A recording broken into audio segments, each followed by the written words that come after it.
Olá, sejam muito bem-vindos a mais um Convite ao Pensar. Meu nome é Bruno Figueiredo. Começa o nosso 25º episódio com a seguinte reflexão. Em toda casa a gente tem um cômodo, toda casa tem, mas nem todo mundo sabe usar. Como que é a sua relação com a cozinha? Vamos pensar o que a gente precisa para cozinhar. Uma panela, uma frigideira talvez, os ingredientes certos, um tempero, o fogo e principalmente o tempo, claro.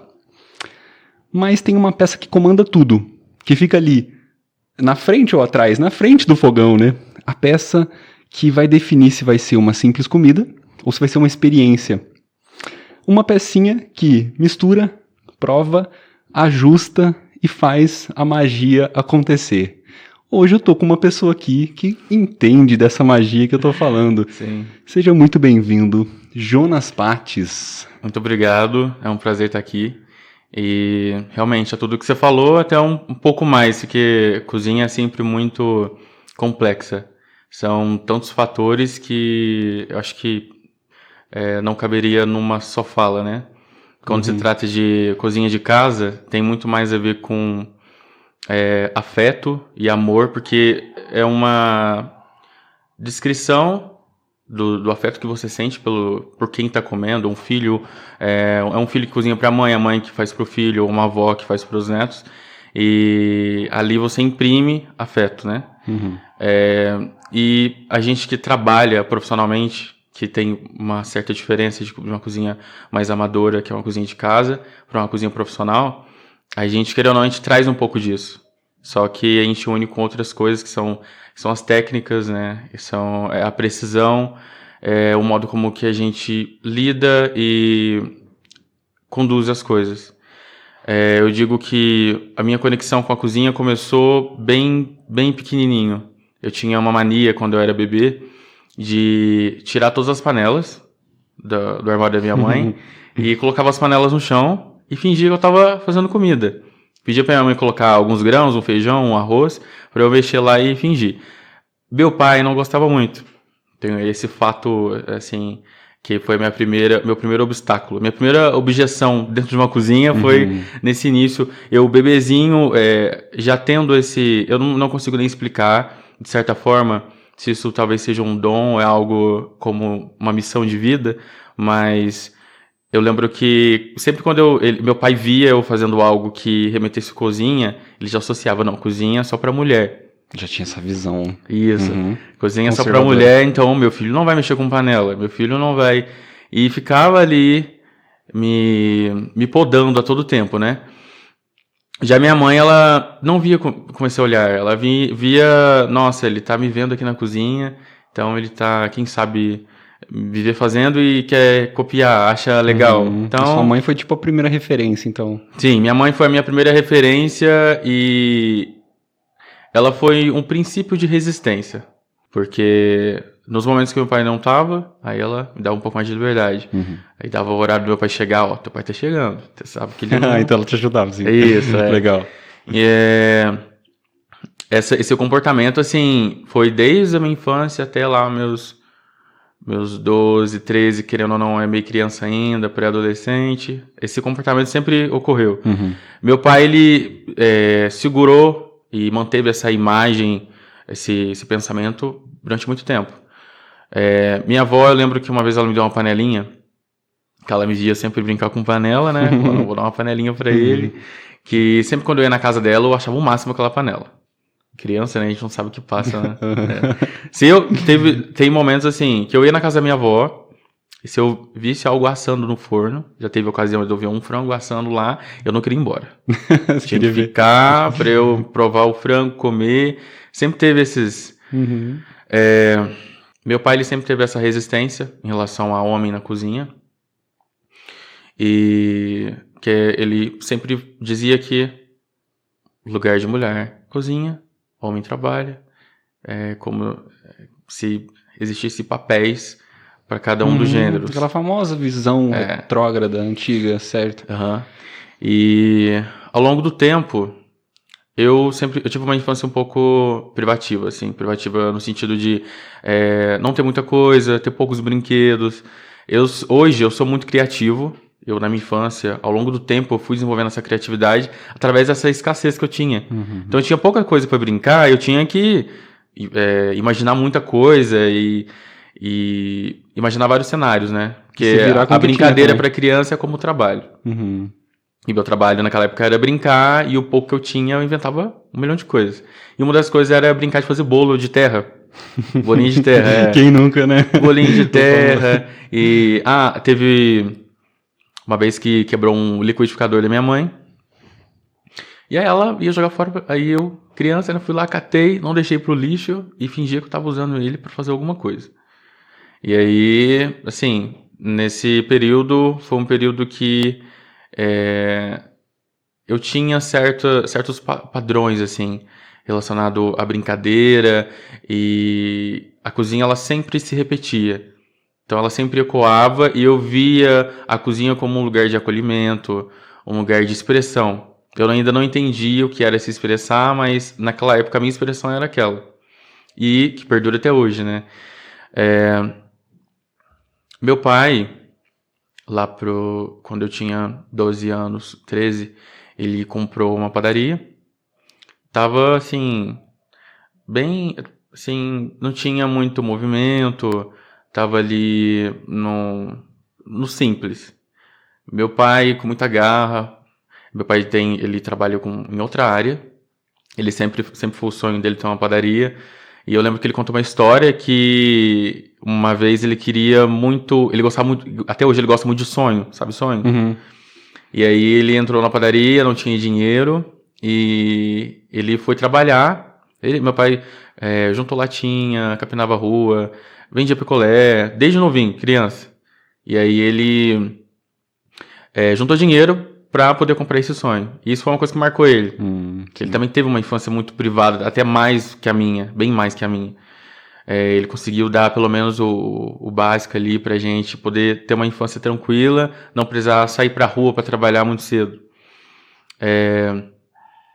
E minha mãe sempre foi dona de casa, sempre ela teve alguns momentos que ela começou a aprender coisas. Minha mãe, ela casou muito nova, então ela não sabia tanto de cozinha.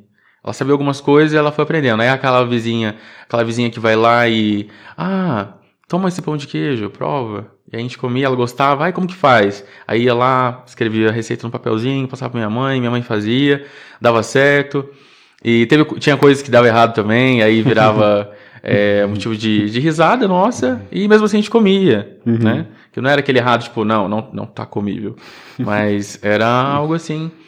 E eu lembro que ela fazia pro meu pai no aniversário dele, nos aniversários, quando eles faziam aniversário de casamento também, um manjar de coco com uma calda de banana e ameixa. Uma coisa que me marcou muito, que eu lembro, assim, como se fosse agora. E era algo assim que ela sempre fazia. Aí ele chegava do trabalho, tava a sobremesa pronta, que era a comemoração, né? Tem a minha avó. Minha avó, ela me influenciou bastante. Minha Dona Ivone. Todo mundo conhece ela como Dona Ivone, lá em Três Corações. Todo mundo conhece ela por esse nome. Minha avó, ela sempre... Desde que eu me entendo por gente, minha avó sempre presente na cozinha. Tem uma foto que quando a minha mãe foi ganhar meu irmão, eu sabia que o meu irmãozinho tava vindo e eu não queria muito. Tava meio assim, sabe? Eu não queria muito. E tem uma foto, minha avó cozinhando e eu sendo consolado debaixo da saia da minha avó, agarrando nela. Tipo, não, ele veio mesmo, sabe? E todas as lembranças felizes que eu tenho envolve cozinha. Tanto com a minha avó. Minha avó, ela é dona da receita do nhoque, assim, pra mim é o melhor nhoque que eu já comi. Eu posso comer em diversos lugares, qualquer lugar do mundo, vai falar, foi um chefe premiado fez esse nhoque. Pra mim, o da minha avó sempre vai sobressair. Legal. Ela faz um molho de frango desfiado com bastante pimentão, bem temperado. A massinha, você pergunta pra ela, vó, quantas batatas? Quanto de ovo você coloca? Quanto de farinha? Não, meu filho, é assim, ó. Você vai colocando assim, e aí é esse tanto, mas esse tanto dela é no olho mesmo. É no olho mesmo. Aí ela vai ali e amassa a batata e tal. E aquele jeitinho de vó, né? Que é só vó que sabe. Mas tem minha avó Lena, por parte de pai. Ela, na nossa infância, ela ia sempre dar uma ajudinha, enchia um quintal. E minha mãe tinha medo de capinar. Meu pai não tinha muito tempo, meu pai sempre foi muito trabalhador, sempre trabalhando. E ela, não, eu vou aí, levo o bolinho de chuva para os meninos e a gente eu fico capinando o quintal e a gente vai conversando. E era assim, tinha essas rotinas, sabe? Ela ia lá capinava, levava nos potinhos, eu lembro muito. Bolinho de chuva salgado e o bolinho de chuva, o convencional mesmo. Tradicional. E aí, e sempre quando eu ia na casa dela, minha avó sempre foi muito simples, pessoa simples, humilde, mas assim, no servir, ela dá aula, assim, sabe? Eu falo que para você receber bem uma pessoa, você não precisa ter um conjunto de talheres banhados a ouro, ou totalmente prata, ou uma porcelana. Sabe, você não precisa ter coisas caras para receber bem alguém. A minha avó, ela, quando eu ia visitar ela, né? Ela arrumava a mesa, parecia que estava recebendo o presidente. Estendia a mesa, tinha que estar lisinha. Ela passava com ferro, a toalha, estendia na mesa, colocava o prato, posicionava o talher, pensava no copo, o que ia tomar. E aí ela sempre fazia o prato, assim, extremamente típico, e é sempre aquilo que desde a infância ela fez pra gente, tem uma carga afetiva muito forte pra mim, pro meu irmão. Ela fazia o frango empanado, que ela falava que ela usava um tempero nordestino, que tem bastante pimenta, e aí ela colocava páprica e um monte de um frango bem condimentado, sabe? Empanava e fazia um arroz muito bem feito, um feijão muito bem feito, batata frita. Essa era a composição. Esse prato simples, mas que muito bem feito. A ponto de você não ver defeito em nada, sabe? E eu lembro, pra mim, acho que o prato, se me perguntar em algum momento qual é o seu prato favorito, é esses dois, que é o frango frito com batata e arroz e feijão da minha avó e o nhoque de frango da minha outra avó. São os dois pratos que mais me marcaram. É muito legal ver que você tem com você duas referências muito fortes, principalmente familiares. Sim. Mas eu queria observar o quanto é interessante, porque é incomum quando crianças, principalmente, têm esse certo interesse, e eu fiquei imaginando, quero até que você me conte depois como foi, pra você que já tinha esse interesse por culinária no geral, seu pai tem uma padaria, foi uma coisa que eu imagino que pra você deve ter sido um parque de diversões, né? Eu achei isso bem legal. Sim. Mas eu queria saber também, sem ser cozinha, quando a gente volta, você é filho, só você e seu irmão? Sim. Tá. Só que você não é de Poços. Não. Você é de Três Corações? Sim. Tá. Eu quero voltar um pouquinho, essas páginas. Eu quero saber, antes da cozinha, quem era você? Como você disse que você tem essa paixão por cozinha, se isso foi o tempo todo, se você já encontrou esse caminho e se você seguiu ele até hoje, ou se teve um momento em que você se dispersou desse propósito, mas você entendeu depois e voltou. O Jonas, ele foi sempre muito estudioso. Sempre foi muito empenhado, sabe, em querer tirar nota boa.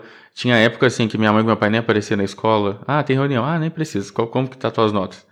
Sabe, essa confiança. Então, eu sempre fui muito dedicado. Eu nunca fui de tá pra rua, de querer... Meu irmão sempre foi muito de bola, de pipa. Já eu não, eu fui muito de ficar em casa. Nessa época, eu frequentava a igreja, a congregação. E eu tinha uma conexão com a música também. Então, aí eu me dedicava pra música. Eu aprendia novos instrumentos. Aí, eu comecei com violão. Fui pro ukulele também, e na igreja eu comecei com violino, meu pai queria muito que eu tocasse violino. E aí eu escolhi, não, vou tocar violino então. E acabou que depois eu falei, não, violino parece que não é muito o que eu quero. E aí eu queria o sax soprano. E aí aconteceu toda uma preparação, e eu comecei a tocar, e eu me dedicava muito pra igreja. Eu trabalhava pro meu pai, eu comecei com 13 anos, e lá eu comecei, assim, lavando uma coisa, ajudava a atender e entender como funcionava, como fazer uma massa, E ele eu ia observando, sabe? Observando e perguntava da receita. Como que é essa receita? Aí eu anotava. E aos poucos ali eu fui percebendo como funcionava a cozinha e que aquilo me chamava muita atenção. Passou mais ou menos 4 anos que eu estava trabalhando com meu pai. Chegou um ponto de eu estar trabalhando fixo mesmo, todos os dias. Eu lembro que quando no início, falei pra minha mãe, eu vou ir trabalhar na padaria pra me ver como é que é. E aí acordar 4:30 da manhã, lá abre às 5, e minha mãe, não faz isso não. Fica aqui mesmo, dorme, descansa, tem escola, tem tudo. Não vai, não mexe com isso não. E eu naquela insistência, né? Não, eu vou. Teve um dia que eu decidi que eu ia. Falei pro meu pai, eu vou com o senhor, viu? Eu não sei de nada não, você viu o que sua mãe falou, né? Você viu o que sua mãe falou. E aí, deu o horário, meu pai achou que eu não ia acordar. Por ser muito cedo. Coloquei pra despertar, acordei, coloquei a roupa. Deu a hora, eu tava lá. Aí meu pai até assustou, falou, você vai mesmo? Eu falei, vou, tô pronto, vambora. E aí começou a se repetir, eu ia mais dias. Aí cobria a folga de uma balconista. E aí eu dava uma ajuda na cozinha. E eu fui conhecendo. Só que eu fui desenvolvendo, comecei a fazer minhas primeiras receitas. Eu lembro que o meu primeiro brigadeiro foi uma negação. Sério, brigadeiro. Foi uma negação e, nossa, eu lembro que eu fiquei muito triste. Aí as meninas, até que não tá tão ruim assim, sabe aquela motivação? Não, até que não tá tão ruim. Vamos congelar. Se congelar, sabe? Se congelar, eu acho que a gente consegue salvar. Mas nem assim.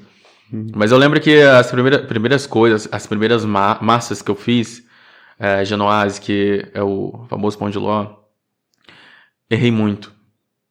Errei. E se eu fosse mais pela cabeça da minha mãe, tipo, não vai lá não, estuda, não trabalha. Se eu fosse, sabe, por essa outra linhagem, até meu pai, que é nesse ponto que eu queria chegar, que quando eu comecei a dar certo, que eu insisti, falei, não, eu sou capaz, eu sou muito novo e todo mundo começa errando, né? Faz parte. E aí eu fui testando receita, comecei a acertar muito, e ficar melhor, e chegar num ponto de eu começar a treinar gente. Que aí entrava alguém para trabalhar, eu precisava ensinar alguma coisa. O meu irmão ia lá para aprender, aí eu ensinava ele. E aí eu comecei a buscar mais. Que aí chegou num ponto que o que tinha disponível na padaria, o que a gente costumava produzir, eu já comecei a dominar e aí eu queria mais. Aí eu lembro que eu pesquisava no Google curso gratuito de panificação e confeitaria. PDF e colocava algum nicho, tipo chocolate, massas. E ali eu ia pesquisando e achava material. Eu fui achando alguns materiais e eu ia aprofundando naquilo. E eu ia estudando, ia lendo, que eu sempre fui muito autodidata. Eu comecei com a pintura há 9 anos atrás. Mesmo que no mesmo período em que eu trabalhava na padaria. E eu sempre fui muito de buscar conhecimento sozinho. Que eu me desenvolvo melhor. E aí eu ia pesquisando. E aí chegou no ponto que eu virei pro meu pai e falei assim, e se eu estudar para eu ser chefe patisserie? Aí meu pai, mas o que é isso? Aí eu expliquei, o chefe patisserie, ele é como se fosse um confeiteiro um pouco mais de alta gastronomia, que entende muito, ele é meio que um especialista. Aí meu pai falou assim, larga a mão disso, isso não dá dinheiro não. Não vai fazer isso não, larga a mão. Tira isso de cabeça, continua estudando, passa numa faculdade, e sabe? E todo o tempo ele falava isso. E porque um pouco eu entendo, porque meu pai ele não entende de cozinha a ponto de conhecer uma cozinha profissional. De saber os caminhos que existem, né? Por mais que, querendo ou não, é difícil, não tem como a gente glamourizar muito, mas para quem tem talento, tem paixão, tem garra, tem amor, consegue. Consegue um destaque, consegue chegar em alguns lugares até à frente de outras pessoas.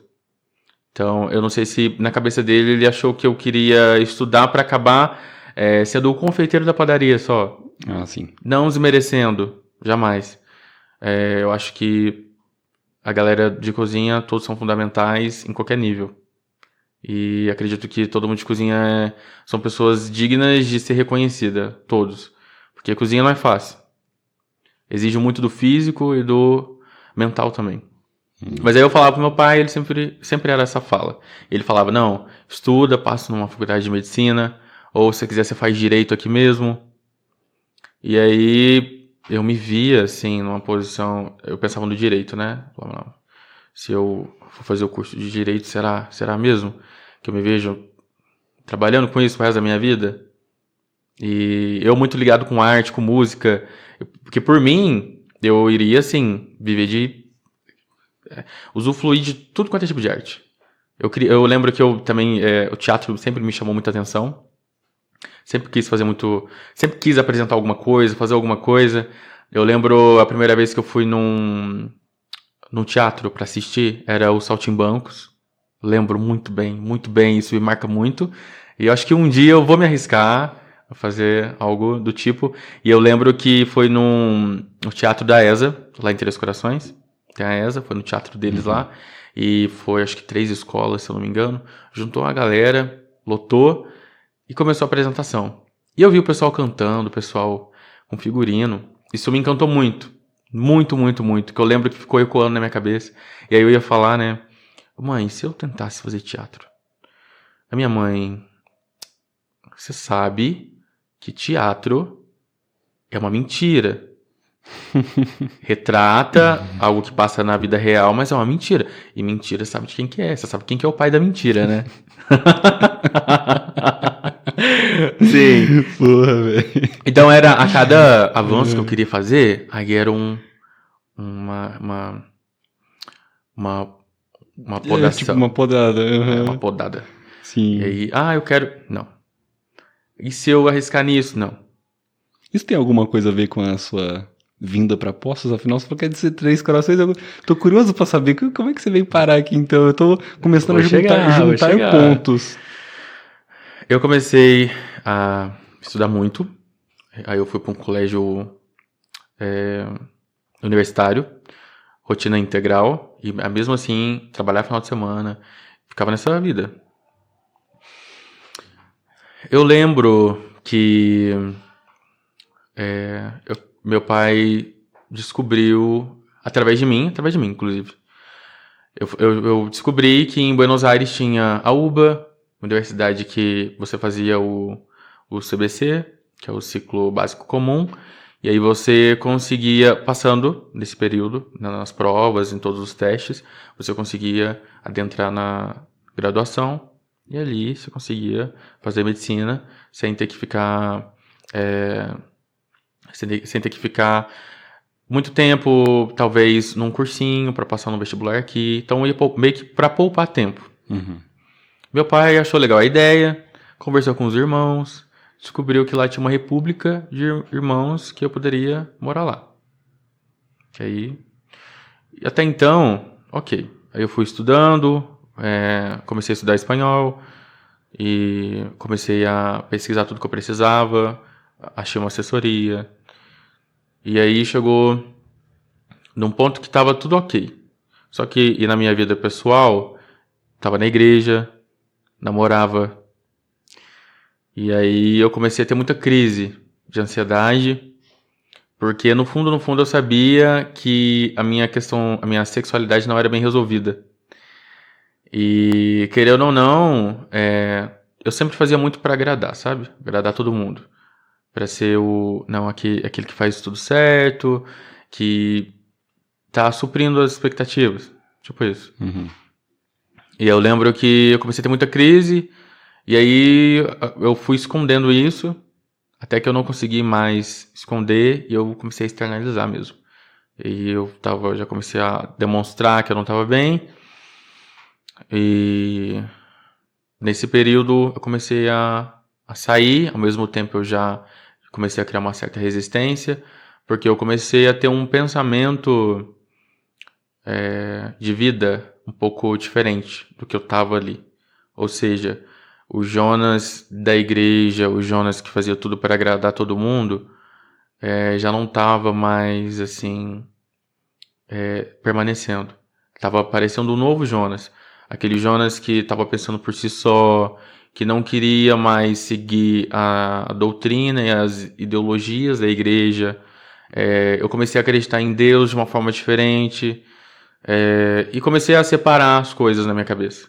E com isso você passou a desagradar também, né? Sim. Porque é difícil isso, né? E aí, no momento que você começa a desagradar, aí é a hora que o bicho pega, né? Você começa a fugir daquela expectativa que é criada em cima de você. Sim. Eu lembro quando eu decidi que eu ia largar a namorada, sair da igreja, eu fui muito sincero com Deus. Eu sempre tive uma conexão com Deus, ainda tenho, só que a minha concepção mudou. Eu lembro que conversei com Deus, minha oração foi muito breve, foi muito sincera, com muito sentimento, muito coração, e eu conversei com Deus e falei, olha, se a partir de hoje eu não vou mais para a igreja por obrigação, não estou deixando de acreditar, estou apenas modificando a minha forma de acreditar, e se um dia eu tiver que pagar pelas minhas escolhas, ok, eu vou pagar. Mas eu acredito muito que se Deus ele fez tudo, fez todas as coisas, fez tudo acontecer, então eu acredito que se eu fui feito assim, eu sinto que naturalmente eu sou assim, que eu não sinto atração por mulher, sinto atração por homens, tanto sexualmente como afetivamente. Então eu acredito que se eu sou assim, o Senhor me fez assim, e se o Senhor me fez assim, é para mim viver assim. Então, a partir de hoje, eu vou buscar me aceitar e não correr disso. Porque eu corri muito, corri demais. Fiz muitos caminhos, assim. Eu deveria ter me poupado um pouco. Só que minha cabeça estava tão. Com aquela ideologia da igreja forte ali, que o homossexual ele vai pro inferno. Quem bebe, sabe? Aquelas coisas de beber, ir pra festa. Qualquer coisa que foge, tudo que tem a ver com prazer meio que carnal, tudo isso envolve pecado. E aí, como eu comecei a ter uma consciência de que é tudo meio que uma matéria de conseguir controlar a galera através do medo, então eu passei a desenvolver um pensamento próprio. Não é assim, não é por esse caminho. E a gente sempre é ensinado a não questionar muito. Não questione o pregador. Não questione a Bíblia. Não questiona seu pai, não questiona sua mãe. E aí eu sempre era esse, que não questionava nada. Só que ao longo do tempo, eu fui estudando e anexando coisas que eu ia aprendendo durante o período da história, né? Tudo que aconteceu, tudo que acontece. E o reflexo de tudo, querendo ou não, a gente acha que a gente chega no mundo hoje e o que tá hoje, tá porque tá. As coisas são porque tem que ser assim. Não é assim. Existe muita dívida histórica, muitos acontecimentos que influenciam diretamente no hoje. E tem muita gente que tem a mente fechada para isso. Só que a partir desse momento que eu fiz essa oração, que eu tomei decisão, surgiu uma coragem em mim muito grande. Uma coragem assim que eu conheci um Jonas corajoso que eu achei que não existia, e existia. E aí, eu lembro que eu cheguei em casa uma vez e minha mãe falou assim, e aí? Não vai mais pra igreja? O que você vai arrumar da vida? Eu vi que você tá saindo muito com a Diana. Diana é uma amiga que eu fiz, uma amiga super especial. Ela é trans. E eu vi ela como resistência. Sabe aquela pessoa que você olha e fala, poxa, que garra. E ela sofreu muito. O meio que ela saiu era até um pouco pior que o meu, talvez. E ela poderia ter sofrido diversas coisas. Só que ela resistiu, conseguiu e adquiriu respeito através de se impor, de não aceitar, não abaixar a cabeça. E eu percebia esse comportamento, eu falava, nossa, que foda. Eu queria tanto essa coragem. E eu fiz essa amizade com ela. Ela foi a que começou a me dar mais força. Ela percebia, só que eu não tinha verbalizado com ela ainda. E a minha mãe perguntou se eu tava saindo com ela. Mas você tá saindo com ela? Como assim? Eu falei, não tô saindo com ela, mas e se eu tivesse? Qual seria o problema? Só que, assim, homem que se relaciona com uma mulher trans, ele ainda continua sendo hétero, né? Mas na cabeça da minha mãe, tudo, ela não entende muito, enfim. Ela já, na cabeça dela, ela até usou a questão de, tipo, você tá sendo com homem agora? Tá gostando de homem agora? Eu falei, bom, se eu tiver, qual que é o problema? Mas você chegou a fazer esse encaro assim de falar pra ela? Sim, que foi no meu ápice, assim. Imagino que pra você é difícil, pelos comentários que você falou em relação ao conservadorismo da sua família, que eles também não têm culpa porque é da cultura deles e da idade e tudo Exatamente. mais, beleza. Só que eu fico imaginando na tua cabeça pra você lidar com tudo isso. Você falou, tipo, igual do seu pai, cozinha lugar de mulher na cozinha. Eu imagino, pela visão que ele tinha, como é que foi pra você tipo, chegar e dar essa real pro seu pai, porque deve ser... isso deve ter te pressionado de uma forma muito difícil. Foi uma construção de pensamento e de coragem. Foi um processo muito doloroso. Muito porque, querendo ou não, quando você tá na adolescência, acredito que quem é hétero é assim também, tipo, ainda não teve muito contato. Tá na paquera, tá começando a paquerar pra pegar, aquela coisa. Você sente uma coisinha, o coração acelera, às vezes você tá afim de uma pessoa, você é uma pessoa bonita, e às vezes eu conhecia, tinha algumas pessoas que eu conhecia no cotidiano, que fazia parte de uma sala de aula comigo, que eu sentia, eu via e falava, nossa, que pessoa, eu acho que eu me relacionaria com essa pessoa. E aí o coração acelerava, dava aquela coisa, eu falava, nossa, que coisa estranha. E aí eu começava a me martirizar.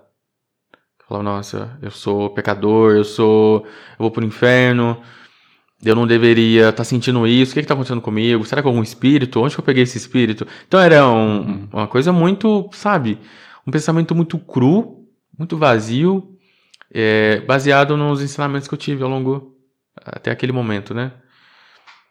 E eu me martirizava muito, e quando eu cheguei ao ponto de me assumir mesmo para meus pais, foi um momento que eu tava pensando em tirar minha vida. Foi antes dessa oração.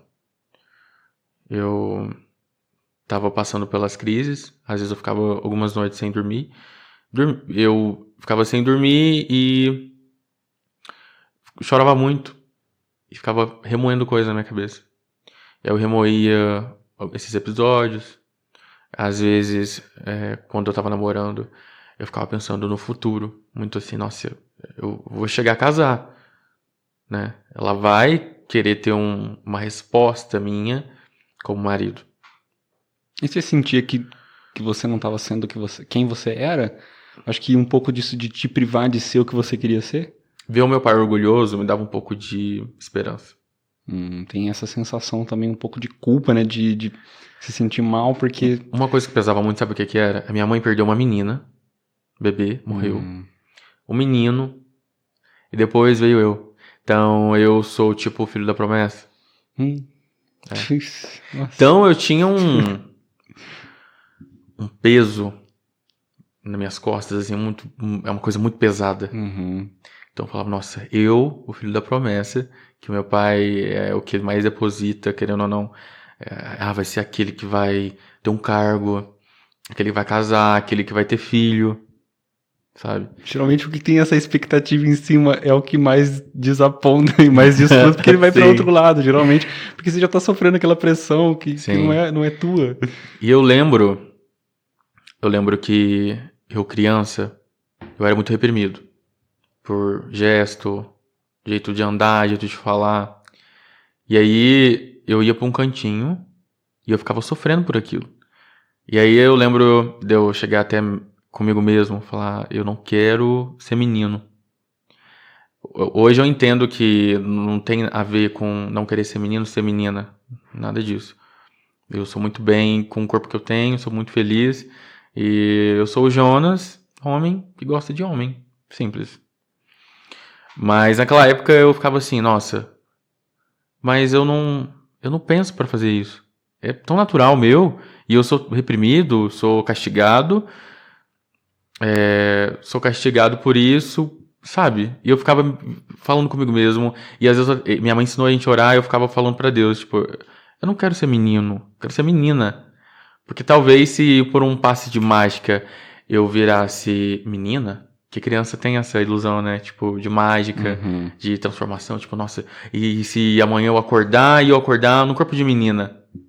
E aí eu ia ser privado desses castigos, desses xingamentos. Talvez seria um pouco mais tranquilo pra mim. Só que depois eu fui amadurecendo essa ideia. Ao longo da minha pré-adolescência, que eu fui começando a trabalhar com meu pai, ele foi meio que desfazendo um pouco esse conceito em relação à cozinha. Ele foi desconstruindo um pouco, porque ele via que realmente eu tinha um talento, dava pra dar uma ajuda, entendeu? Então, ambos os lados, eu fazia o que eu gostava e meu pai ganhava com isso, né?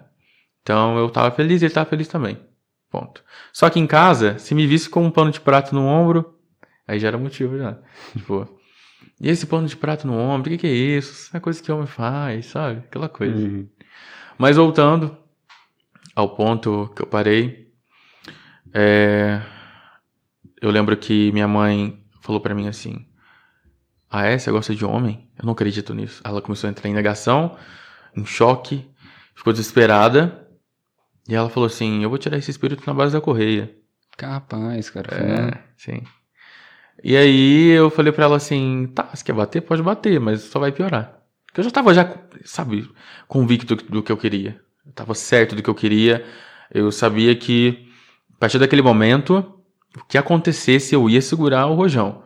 Se meu pai botasse pra fora de casa, eu ia achar um lugar pra morar. E se minha mãe não quisesse nunca mais olhar na minha cara, eu ia lidar com isso. Quase que uma guerra, você entra em guerra. Bem isso. E aí eu passei um mês com a minha mãe, tentando impor coisas pra mim, explicar coisas que eu já tinha cansado de ler, que eu lia a Bíblia, eu recitava a Bíblia. E chegou num ponto que tava assim, briga todo dia, discussão. E aí eu cheguei num ponto, eu cansei, eu falei: mãe, é o seguinte, a Bíblia que você lê é a mesma que eu leio, que eu já li, que eu já recitei. Eu conheço a doutrina da igreja. Eu, querendo ou não, já não vou mais fazer parte. E eu não vou mais impor a minha visão para a senhora, mas eu também não vou aceitar que a senhora fique tentando impor a sua para mim. A partir de hoje, minha vida pessoal é minha e a nossa aqui, nossa convivência de mãe e filho. Então a gente passou a tratar dessa forma. Ela ficou um pouco resistente, mas aos poucos a gente foi melhorando a comunicação, ela foi meio que isolando isso. Tipo, não quero aceitar, mas também não vou procurar lidar com isso agora. Já meu pai, assim que eu contei pra minha mãe, ela falou assim: olha, conta logo pro seu pai que eu não vou segurar essa bomba. E aí eu fui, achei que eu precisaria de 2 semanas e passou 2 dias, chamei meu pai no quarto. Falei: pai, vem aqui no quarto, preciso falar com o senhor. E aí ele já veio meio preocupado, acho que ele até já imaginava que era uma coisa, né, que ele viu que eu não estava indo na igreja. Então ele já estava desconfiado. Chegou lá, sentou, e eu comecei a contar tudo pra ele. Ó, eu tentei fazer jejum, eu orei, fiz tudo que estava no meu alcance, mas hoje eu acredito que eu naturalmente eu sou assim. Não tenho o que fazer, eu vou procurar me aceitar. Se o senhor não quiser que eu fique aqui mais, tudo bem, eu vou procurar um lugar pra morar. Mas se tiver tudo bem e eu continuar morando aqui, logo logo eu saio. E aí até então meu pai ficou pensativo, e aí ele parou, pensou e falou pra mim o seguinte: então, amar um filho perfeito é fácil. Agora, quando se tem diferença, um filho que não segue totalmente aquilo que a gente espera, aí é nesse momento que a gente mostra o amor. Eu fiquei até tranquilo nesse... Nossa, que bonito, cara. Fiquei até tranquilo. Surpreendente. Aí logo em seguida ele manda assim: mas não conta pra ninguém por enquanto, não. Achei que ele ia falar: não, vou resolver isso assim. Eu esperava que ele ia me espancar, né? Nossa, que bom, cara. Só que isso me surpreendeu. Me espantou um pouco, de uma forma positiva até.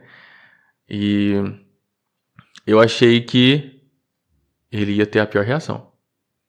Eu também imaginei. Se sua mãe teve essa reação, eu já imaginava a pior eu dele. esperava que legal, minha mãe cara. fosse um pouco mais tranquila. Uhum. Mas aí... Tanto que você falou pra ela primeiro. Aí ele falou: não conta pra ninguém por enquanto. Ele ficou até pensativo. Falou: nossa, eu sou tão correto, eu cuido tanto, eu sou tão sistemático com as coisas no emprego, na padaria. E agora é isso? Ele ficou preocupado com isso. Esse posicionamento, sabe? E aí eu lembro que eu contei pro meu irmão, a gente foi fazer um passeio no shopping, na cidade vizinha lá em Varginha. Aí a gente sentou lá numa pizzaria, que tem um boliche.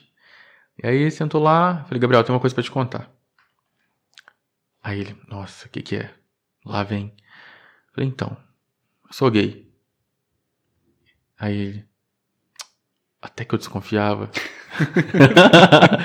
Até que eu desconfiava.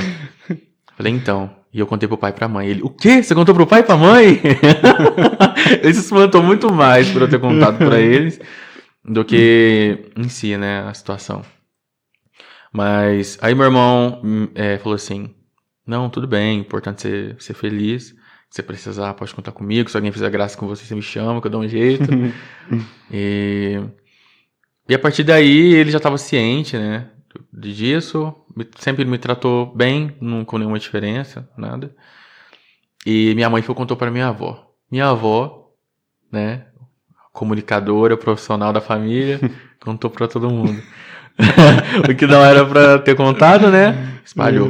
Aí todo mundo ficou duvidando ainda. Tipo, é sério? Você contou pro seu pai? Eu contei.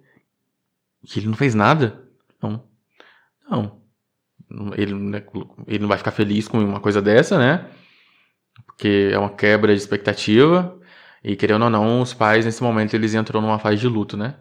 Uhum. Que aí passa por um processo de velar o corpo, enterrar. Negação também, né? Demora pra... Nega bastante. Uhum. E até entender, sabe?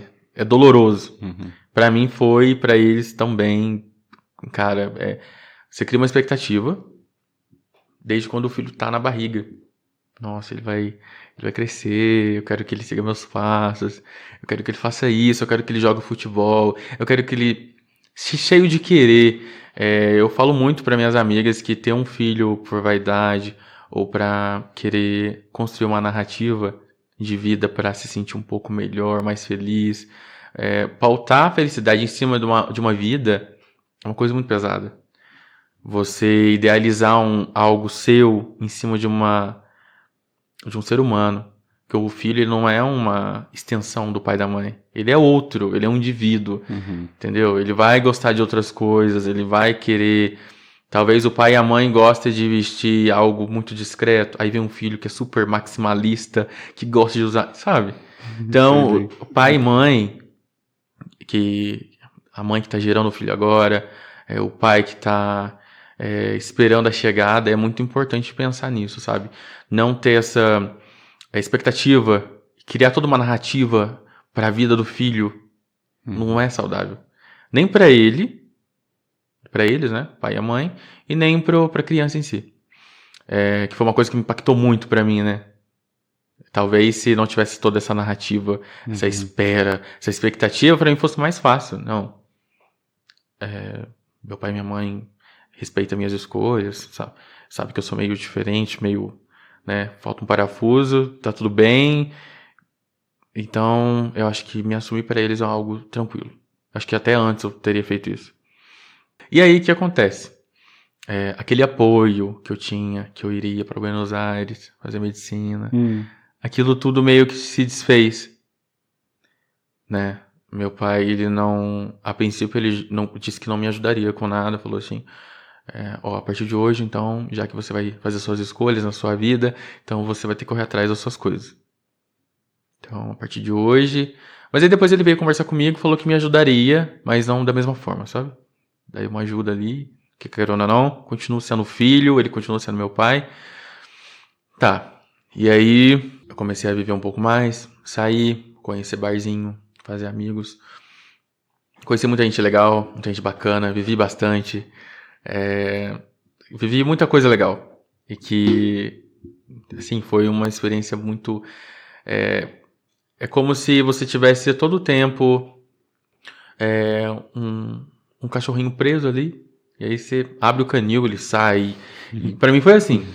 E aí chegou num ponto que eu já não sabia. Eu ficava assim, nossa, e agora o que eu faço? O que eu faço? Eu presto um vestibular... Ou eu fico por aqui, trabalho pro meu pai. Fiquei perdido, assim, um pouco. E aí eu peguei minha nota do Enem, joguei. E acabou que eu passei em engenharia química na Federal, na Unifal. E aí todo mundo ficou feliz. Falou, nossa, já nos passou na Federal e tudo mais. Eu tinha passado em ciências sociais também. Segurei muito pra não ir, porque é algo que me chama muita atenção também. Uhum. Só que eu falei, não, vou tentar engenharia. E tem uma amiga minha, Giovana, parceira, acompanhou todo o processo, tudo que aconteceu. Teve momentos assim de eu falar, nossa, acho que eu não vou dar conta. Aí ela, não, você dá conta, a gente vai conseguir. E ela chegou a passar momentos complicados na família dela ao mesmo tempo. E aí ela chorava de um lado, eu chorava de outro. E eu lembro que antes de eu passar na Federal, era algo que ela queria também. E a gente saiu pra tomar um café. E a gente foi numa ponte, tem uma ponte lá, no bairro onde ficava o café que a gente ia. E a gente foi na ponte, pegou umas moedinhas e falou, amiga, vamos fazer uns pedidos aqui e jogar moedinha? Eu acredito que vai surtir efeito. E eu lembro que ela fez os pedidos dela, eu fiz os meus. E a gente fez o mesmo pedido, que era passar na mesma faculdade pra ir pra mesma cidade. E aí a gente foi. A gente jogou a moeda, com muita fé e tal. E fez o pedido. Passou uns meses, a gente passou. Na Legal. mesma faculdade, no mesmo curso, inclusive. E pra mim, assim, foi uma coisa muito. Eu falei, nossa, olha só. E um detalhe, eu achei que depois que eu saísse da igreja, eu fiquei com uma cobrança. Eu falei, nossa, agora eu acho que vai dar tudo errado pra mim. Ficava com esse pensamento. E até então, trabalhei pro meu pai, até o último mês que eu fiquei lá. E eu decidi meio que guardar a cozinha pra mim. Falei, não, acho que agora eu vou ter que fazer uma escolha que me traga mais resultado e ir pelos meios convencionais. E acho que é isso que eu tenho que fazer mesmo. Porque querendo ou não, agora eu não tenho tanta ajuda quanto eu teria. E vou ter que tentar. E fiz a minha inscrição, minha matrícula. Comecei a fazer a distância naquela época. Fiz meio período. Fiz um período. Depois a gente mudou. E aí eu lembro que eu cheguei em Poços. É agora que começa, né? Cheguei em Poços. E eu não tinha onde morar. Não tinha trabalho. E aí a minha amiga já tinha conseguido uma república. Ela falou assim, olha, fica 5 dias aqui. As meninas estão viajando. Eu já conversei com elas. E já conversei com ela já. E você pode ficar aqui 5 dias. Mas não pode passar de 5. Então você tem 5 dias pra você conseguir um lugar pra você morar.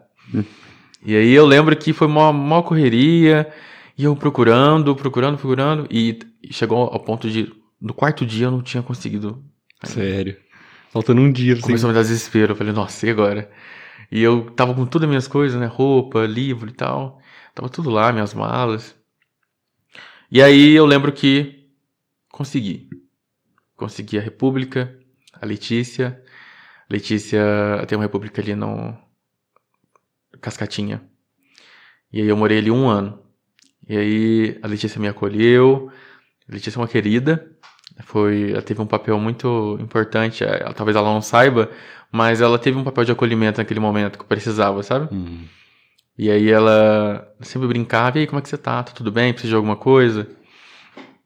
E aí fiquei morando lá 1 ano, e nesse período eu não tinha trabalho.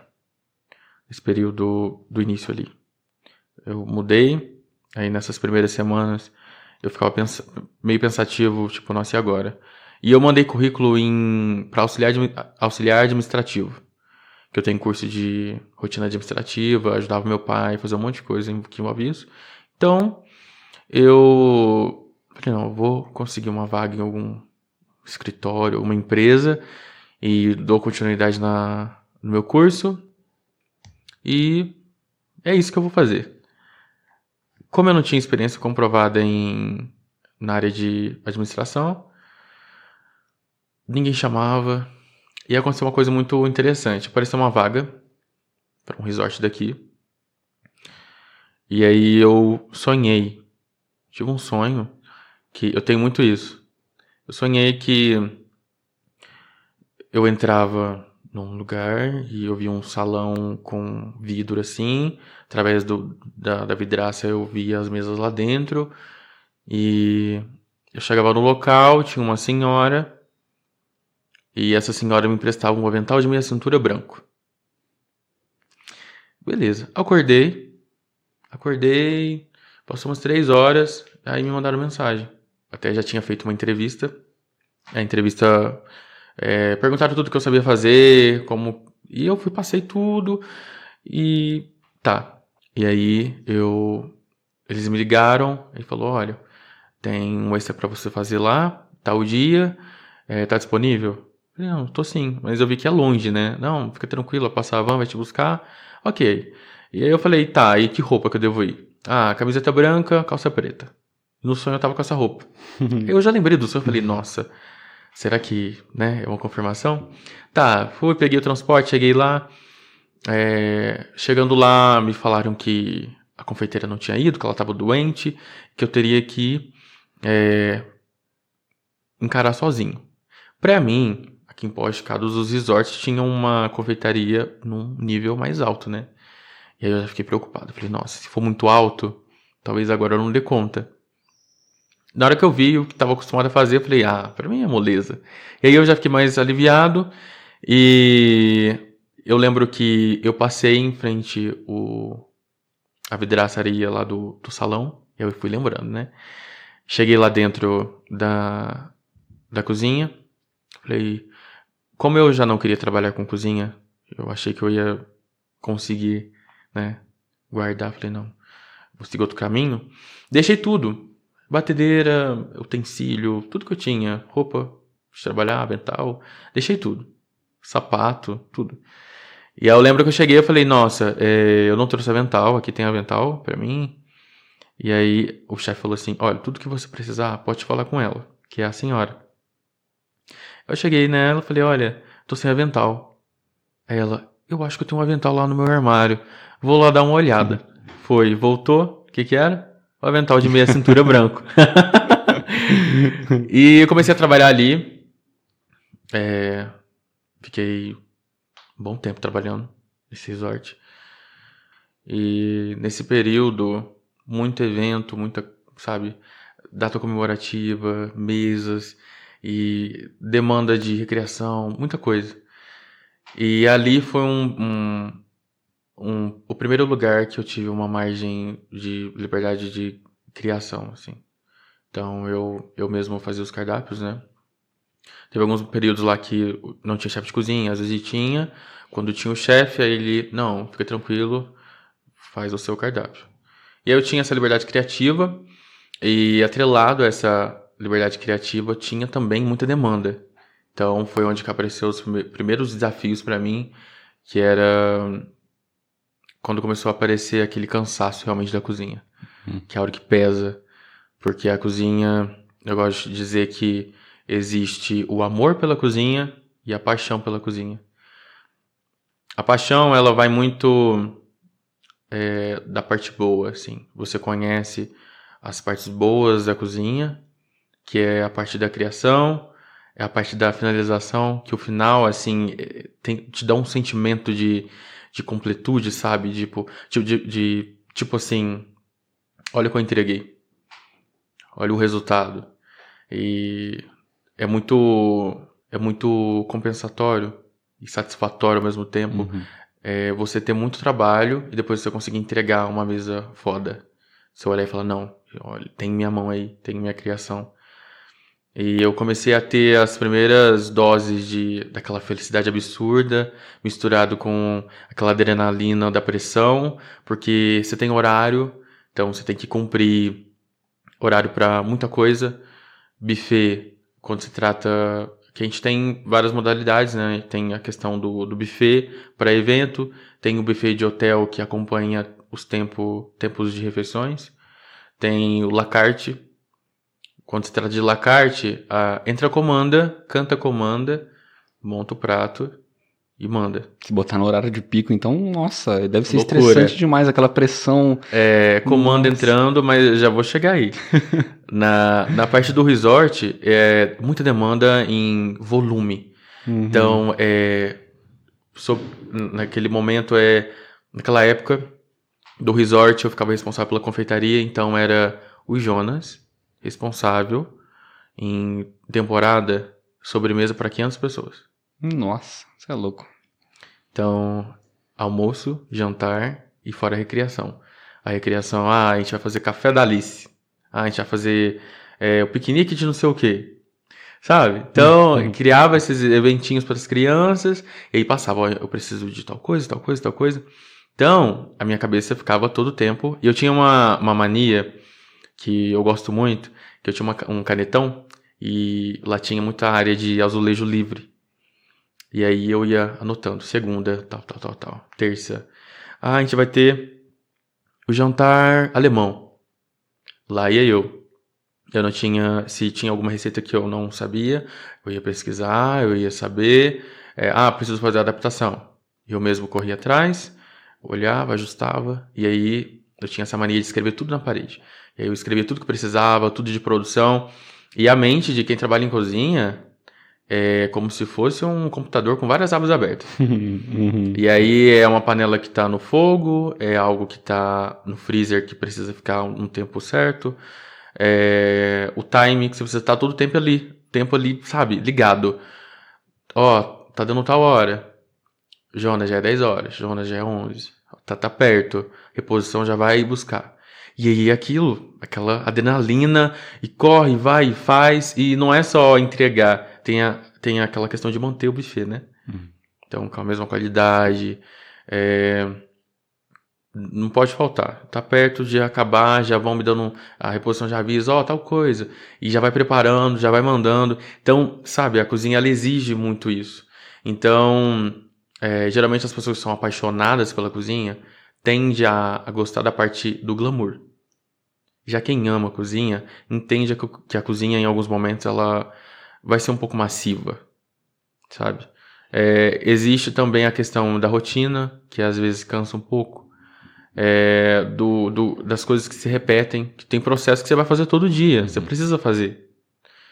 A questão de mise en place, tem muito restaurante que mantém cardápio de 3 em 3 meses para conseguir fazer ajuste de ingrediente, para equilibrar preço de algum prato, para lançar novos pratos, né? Para também oferecer uma experiência diferente a cada período. Então, a questão do mise en place. Para cada cardápio, você tem uma produção diferente, você tem um mise en place diferente. Então, isso se repete todo santo dia. Se no teu mise en place você precisa de um picles de cebola, de um tomate, você precisa de broto, você precisa de uma maionese, de um azeite, de tudo tem que estar ali. E é todo dia a mesma coisa, com a mesma qualidade, com o mesmo corte. Então, a cozinha, quanto mais eu fui mergulhando nesse universo, mais eu fui entendendo que a cozinha, ela, querendo ou não, ela faz você ser humilde. Ela te mostra, olha, você em alguns momentos você vai ser fraco. Em alguns momentos você vai ter limitação. Você tem limite, você cansa, você precisa descansar. Você nem sempre vai acertar tudo.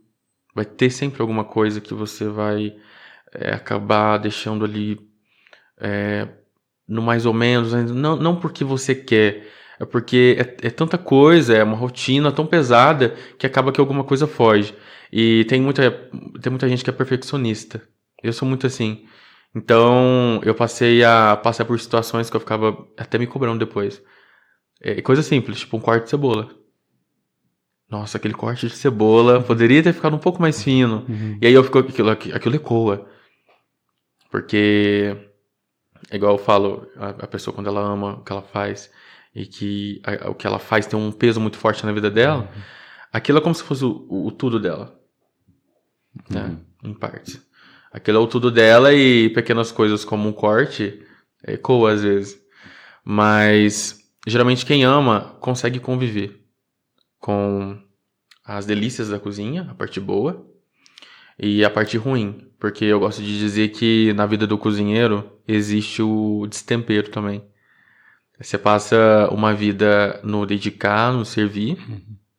Você, enquanto tem família reunida no salão, num feriado, você tá lá dentro. Então você tá abrindo mão da sua vida para entregar uma experiência para alguém, para entregar um momento.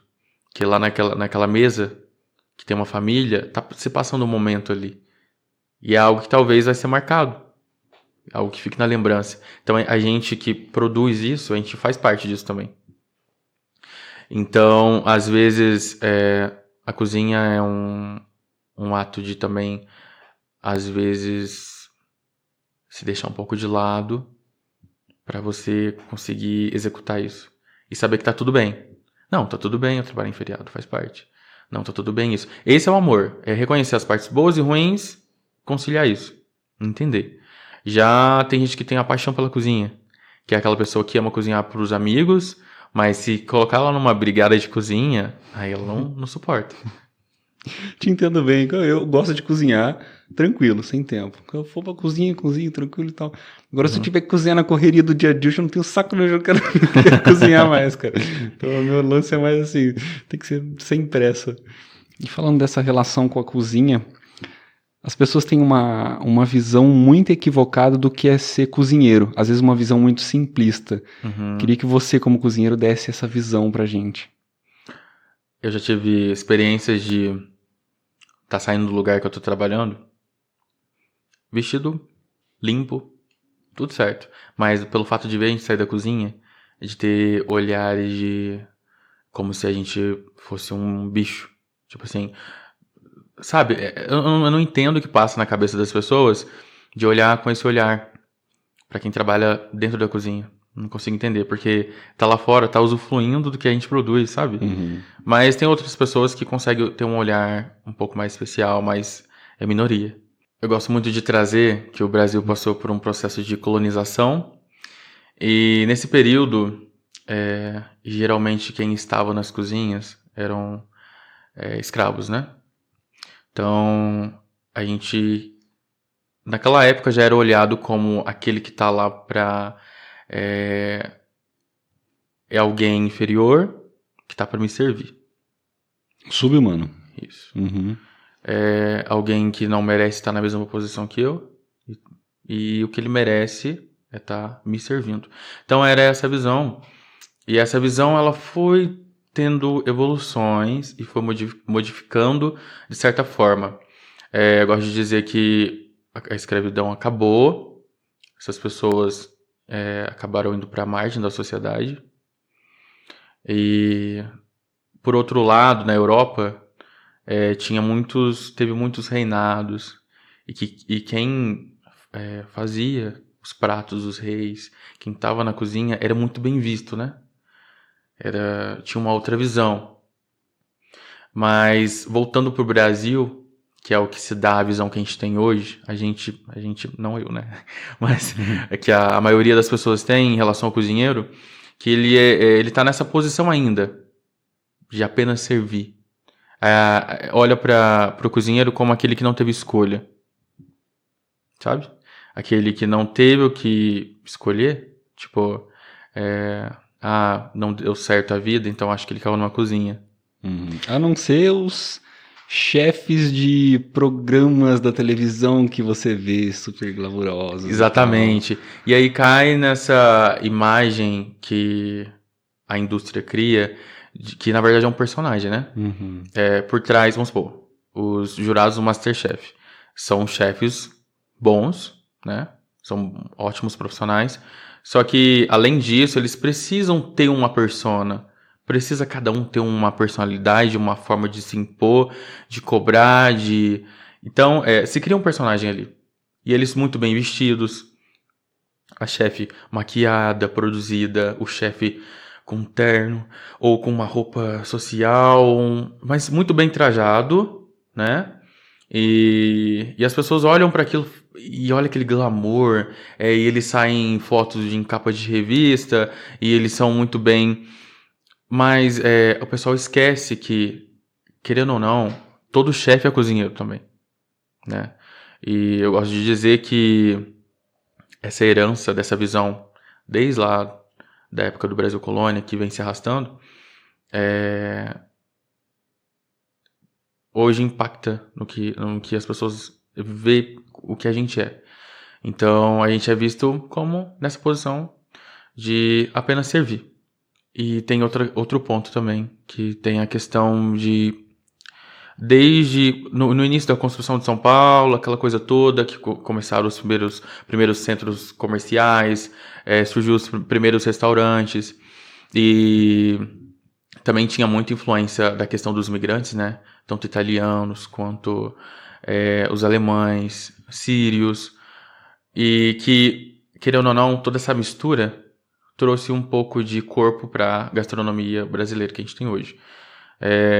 A gente já tinha uma cara, querendo ou não, antes de chegarem aqui, já tinha gente, né? Então já tinha costumes alimentares, só que depois, com tudo que aconteceu, teve influência de fora. E aí hoje a nossa gastronomia ela é composta por diversos pratos e insumos até que eram mais europeus do que nós. E foi trazido, né?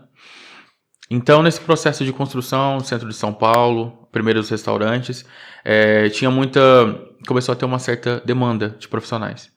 E aí vinha pessoas que imigravam de outros lugares, que não tinham nesse momento não tinha muita escolha. E aí, em momentos até mais não tão distantes na história, os nordestinos que saíam lá do Nordeste para ir para São Paulo para conseguir fazer uma vida. E aí chegava lá e falava, eu vou te pagar tanto para você trabalhar na cozinha. E o pessoal estava acostumado a trabalhar debaixo do sol, com enxada, carregar lenha, fazer diversos trabalhos que, querendo ou não, a grosso modo, assim, mais pesado que cozinha. Então aí chegava lá e falava, te ofereço tanto, é isso que você vai ganhar. Se você topar, ok, senão... né? Tipo, uma galera chegando. Então, gente para colocar na cozinha não vai faltar. Então, por falta de escolha naquele momento, eles aceitavam. E acabou que essas primeiras escolhas, né, dessas pessoas fez com que isso perdurasse durante muito tempo até hoje. Porque em algumas não, eu posso dizer várias cozinhas no Brasil, o cozinheiro ele ainda é desvalorizado. Tanto na questão de imagem, quanto na questão de remuneração. Então, para você conseguir um salário bom, tem que correr muito, é um processo árduo, e que também nem sempre todas as pessoas estão dispostas, né? E geralmente pessoas que estão lidando com a profissão mais pela questão de sobrevivência, de, não preciso pagar conta, eu tenho filho, se submete, né? Mas tem muita gente que ainda tem fé, assim como eu, que um dia o cozinheiro ainda vai ser valorizado da forma como merece. E pegando aquela questão de que o chefe, todo chefe, querendo ou não, ele é cozinheiro, né? E o chefe, ele é mais questão de posição hierárquica. Então ele está numa posição de gestão da cozinha. E no fundo, ele é um cozinheiro, assim como todos os outros da brigada, né? Eu conheci um chefe no Rio de Janeiro, Cyril. Ele me marcou de um modo muito significativo. Porque eu lembro que quando eu cheguei, a equipe apresentou o local e tudo. Uma cozinha gigantesca, muito bem equipada. E eu fiquei vislumbrado, sabe? Eu fiquei assim... Sabe uma criança num parque de diversão? Fiquei... Não consigo nem, assim, verbalizar muito, porque foi uma emoção, assim... Foi num ponto que eu cheguei e eu falei, nossa, olha que cozinha que eu tive a oportunidade. Eu passei no processo seletivo para ir pro Rio de Janeiro. Pagaram passagem, pagou passagem de avião, me buscou no aeroporto. Do aeroporto, me levou pro resort. Resort lindo, praia privativa. Um lugar, assim, muito lindo. E aí eu lembro que Cyril mandou me chamar. Cyril é um francês, comanda a cozinha lá do Rio, desse resort, Clube Med.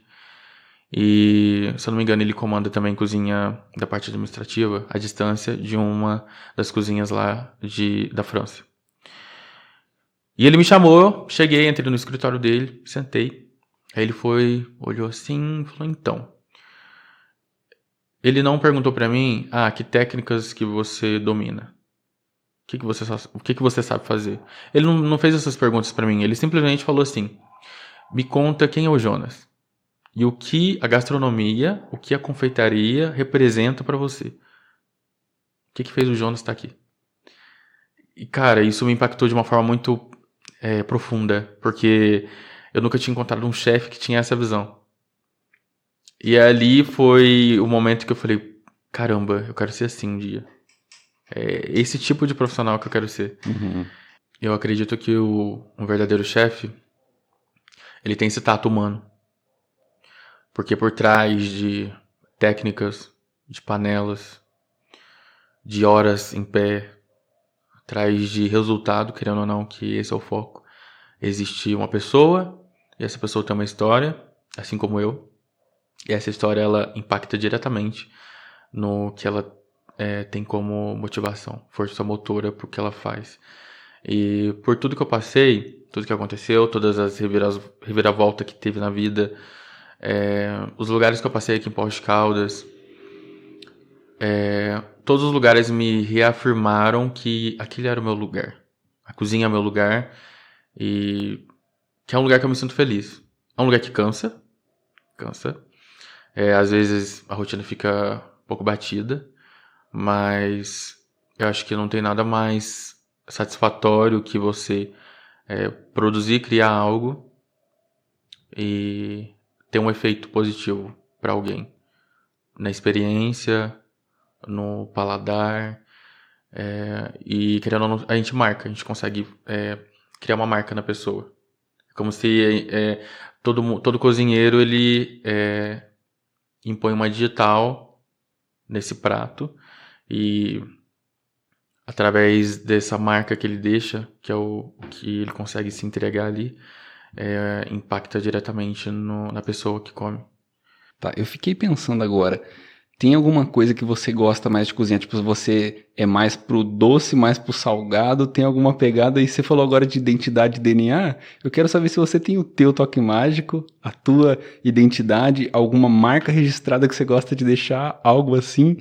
É porque é muito complexa a cozinha, porque é muito além de você pegar o prato, né? Tipo, tem a parte da escolha dos ingredientes, a parte da execução ali na panela e tal, mas uma parte que é bem difícil, eu acredito, que é a parte da decoração. Eu olhei no seu Insta, vi vários pratos de todo tipo, que eu falei, nossa, muito legal a parte da decoração e a parte da apresentação. Bom, pra mim, a minha preferência maior é que eu acho que tem até a questão de eu ter iniciado lá atrás na padaria, que lá eu tinha muita questão da parte da confeitaria, que foi a parte que eu mais me chamou a atenção. E eu acho que meu coração na cozinha tá na parte das sobremesas. Mas a cozinha quente também me encanta muito. E tem, assim como a confeitaria, tem infinitas possibilidades. É você pegar um ingrediente e você ser capaz de transformar ele em diversas coisas. Você consegue pegar algum vegetal, fazer um picles, fazer um chips. Você consegue fazer um refogado, você consegue fazer um purê. Então, assim, são infinitas possibilidades. Eu gosto muito de brincar com textura. Acho que todo mundo... Porque a textura era importante. O contraste das texturas faz com que a pessoa, ela... dependendo, vamos supor, se você vai harmonizar você fez uma massa, e aí você quer que a pessoa, ela... salive mais, que ela consiga ter mais vontade de comer aquilo. E aí você usa uma farofa, um crumble, usa algo cítrico. Essa união da textura mais o cítrico faz a pessoa salivar e faz ela ter mais saliva e querer comer mais, e aquilo ficar confortável na boca, sabe? Então, a gente que busca criar prato e pensa no prato na boca. A gente tem muito disso. O visual, ele é super importante, que ele é o primeiro caminho, o primeiro contato, né? Você precisa desejar com os olhos, você precisa sentir o cheiro daquilo e gostar, e por final você vai e come. Mas a gente pensa, eu acho que o primordial, na minha opinião, é esse conforto na boca. É como aquilo vai percorrer. E aí a gente pensa, a gente passa por esses requisitos, sabe? Como isso vai estar na boca? Não, ok. Acho que a textura vai estar legal, o sabor tá legal. Beleza. O que a gente pode agregar em termos de beleza? E a gente pensa em... Eu gosto muito de pérolas. Pérolas é uma técnica que você consegue fazer esferas de qualquer coisa. Eu pego um azeite, ou eu pego um suco de uma fruta, um coulis. Eu consigo fazer a esferização daquilo. E aí fica parecendo como se fosse um caviar, sabe? Isso é uma técnica pra mim, eu acho muito interessante, eu gosto muito. Mas é um exemplo de modificações que a gente pode fazer. Eu ainda costumo dizer que para você ter uma marca registrada, eu acho que você tem que fazer muita coisa, comer muita coisa, porque quem faz tem que saber apreciar e comer. Tem que comer bem, tem que procurar sempre expandir o seu repertório gustativo. Porque é muito importante a gente ter esse repertório, a gente ter essa lembrança, essa memória, que fica até mais fácil. Eu quero criar um prato. Tá, beleza. Eu vou usar... vou escolher a proteína. Então, vou usar um peixe. Que tipo de peixe? É um peixe que para grelhar é bacana? Ou para assar é melhor? Ele é um peixe que tem uma carne um pouco mais macia, mais suculenta, ou em tese é um peixe que acaba sendo um peixe com uma carne mais pesada, mais dura, um pouco mais seca. Então a gente vai pensando e através disso é como se fosse uma anamnese que faz no hospital, né? Que você passa por todo... Para uma criação de prato é tudo isso que você tem que imaginar. Tem o sous vide. O sous vide ele é como se fosse um circuito de controle de temperatura, que a temperatura sempre fica a mesma. E basicamente, para quem não conhece, é uma caixa de água e que tem um dispositivo que ele aquece essa água na temperatura que você escolhe e você escolhe o tempo que você quer que a sua coisa fique lá. Carne, que seja. E tem determinadas carnes ou peixes que se você quer agregar um sabor maior e uma suculência maior, você precisa passar por ele. Ele facilita e consegue te entregar um resultado melhor. Então, a gente hoje tem alguns agentes facilitadores na cozinha, facilita a nossa vida demais, que antes não tinha, que hoje a gente consegue ter e usufruir disso. Então, essa criação de prato e essa questão de identidade digital. Na questão de sobremesa, eu gosto muito de fruta glaciada, gosto muito de geleia. E textura pra mim, eu amo brincar. Pra quem não, vamos supor, pavlova. Tem aquela mistura da geleia, uma compota ou a fruta fresca, o merengue, o suspiro, que é uma receita própria da pavlova, que ele fica sequinho por fora, macio, úmido por dentro. E toda essa junção que compõe, é como se fosse uma música, né? Na boca, aquela junção, ela se torna algo prazeroso. Que afinal das contas, as pessoas elas comem por prazer, né? Uhum. Satisfação. Ela escolhe o mais bonito porque chama atenção e quando ela conhece o que está sendo feito, o que está sendo apresentado ali, ela lembra do gosto, ela lembra daquele prazer que ela sentiu em comer aquilo e aquilo se repete. Então a gente sempre trabalha isso, esses gatilhos. Então a gente brinca muito. Eu, como assinatura, eu acredito que ainda eu não tenho definido 100%. Porque eu sou... O meu processo evolutivo de aprendizado, ele é sempre contínuo. E às vezes algo que para mim hoje está sendo muito bacana, talvez lá na frente eu falo, não, acho que isso não é tão bacana. E isso que eu aprendi, que eu conheci é um pouco mais. E eu agrego. Eu acredito que daqui a uns anos, acho que possivelmente uns 20 anos. Tempo pra caramba, mas é aquele tempo que eu vou chegar num ponto de falar, não, essa é a minha marca, é dessa forma que eu gosto, essas combinações que eu gosto, E chega naquele ponto até de já saber o que não gosta. Eu não gosto de trabalhar com isso, não gosto de fazer dessa forma. Então, e uma coisa que eu amo também é fazer releitura. Releitura de prato clássico. Mas tem que precisa ter muito cuidado em releitura. Porque é o seguinte, se você não consegue apresentar o básico muito bem feito, esquece a leitura. Porque o prato clássico, vamos dizer, um carbonara, ele tem o jeito clássico e padrão de ser feito. Alguns chefes alteram uma coisinha ou outra, mas ele tem a forma própria dele. Para você fazer uma releitura, é uma responsabilidade muito grande, porque você precisa entregar o prato de uma outra maneira, mas com o mesmo gosto, com a mesma experiência gustativa. Então, querendo ou não, é algo arriscado, mas é algo que eu gosto. Então, geralmente quando eu tô num prato que eu tenho uma segurança já, que eu falo, não, eu já cheguei num ponto que eu tô impecável nele. Agora eu posso fazer uma releitura. Então, eu gosto de brincar bastante com esse tipo de coisa, sabe? Você tem um prato coringa, vamos supor, você vai ter um date, aí você quer fazer um prato pra impressionar. Você fala, vou fazer aquele prato coringa, aquele prato lá que eu manjo muito. Você tem um carro-chefe que você fala assim, nossa, esse aqui... Eu gosto de pensar da seguinte forma.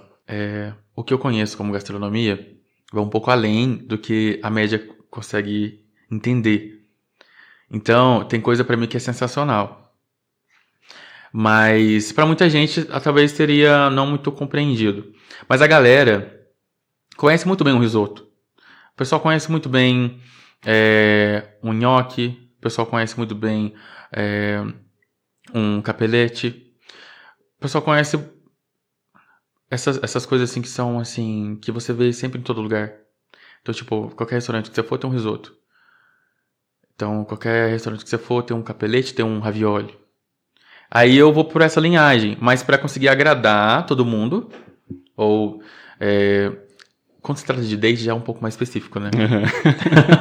Porque aí eu já vou sondar mais o que a pessoa gosta. É mais específico, real. Mas aí geralmente fica assim, não, você tá muito cansado, eu não quero te pesar muito. Aí eu já entro, não, fica tranquilo, eu vou dar um jeito. E aí eu gosto, uma coisa que eu amo, massa, eu amo massa. Amo risone. Nossa, risone pra mim, gosto muito. Risoto pra mim é algo que já ficou assim meio que batido, mas querendo ou não é sempre bom. Então eu vou por essa linhagem mais ou menos. Amo frutos do mar, gosto bastante, até mais do que carnes vermelhas mais pesadas, ou cordeiro, que é um pouco forte até, mas eu vou por essa linhagem, mais ou menos. Eu consigo amarrar um pouco o que a pessoa gosta com o que eu gosto, e ali, né? É isso.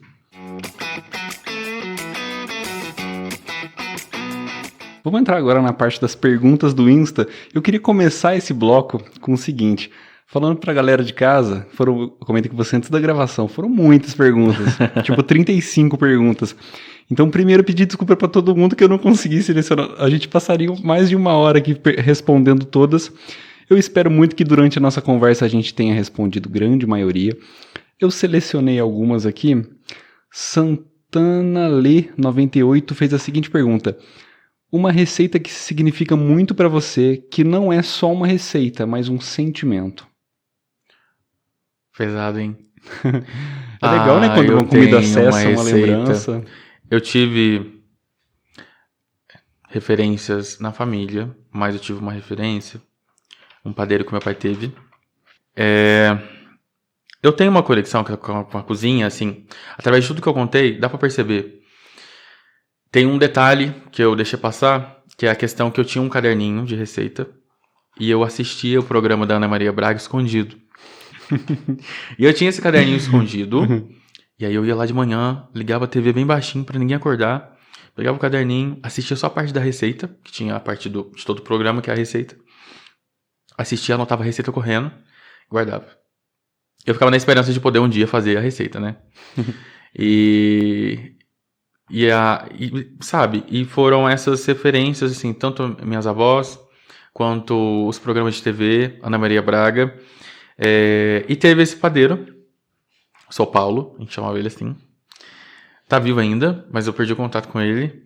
Mas eu lembro que ele me deu uma receita de uma bolachinha, um biscoito. Eu queria muito mostrar aqui. Meu caderno é todo bagunçado, mas esses caderninhos aqui que são os milagrosos. Cadê? E eu lembro que ele chegou, ele fez a receita, eu gostei muito, e ele falou assim, olha, eu tenho muito ciúme dessa receita, mas eu vou passar ela pra você. E essa receita tava com ele já fazia um tempo, o papelzinho todo velhinho, sabe? Com gordura, a sofrência dos caderninhos na cozinha, né? Mas eu lembro que ele me entregou essa receita e falou, olha, eu tenho muita estima por essa receita, mas eu vou te entregar agora e que você faça bom uso. E é uma receita que eu tenho muito carinho, porque sempre quando eu faço, é uma receita muito elogiada e é uma receita muito boa, cara. E eu tenho um carinho enorme por ela. Ela tem uma estrutura, uma base de... É uma receita de um petit four mesmo. Petit four? Isso. São aqueles petit famosos four, cara. biscoitinhos, sabe? Ah, tá. Depois você mostra lá na tela pra galera ver seu caderninho aí. Cadê? Gente! Ah, achei! Ó. Aqui é meu caderninho. Essa aqui é a receita. E eu tenho muito apego por ela. Eu tenho um outro caderno, que eu tenho um caderno oficial. Tem um... Meu caderninho todo velhinho, gente, olha. Mas é esse caderno aqui que... O clássico. E eu quero um dia muito inspirar a minha geração, essa nova geração que veio depois da minha, a ter esse costume de manter costumes vivos ainda, porque eu vejo que tá morrendo. Pessoa que tem livro de receita, aquela mãe que se torna avó, que tem um caderno, tá se perdendo.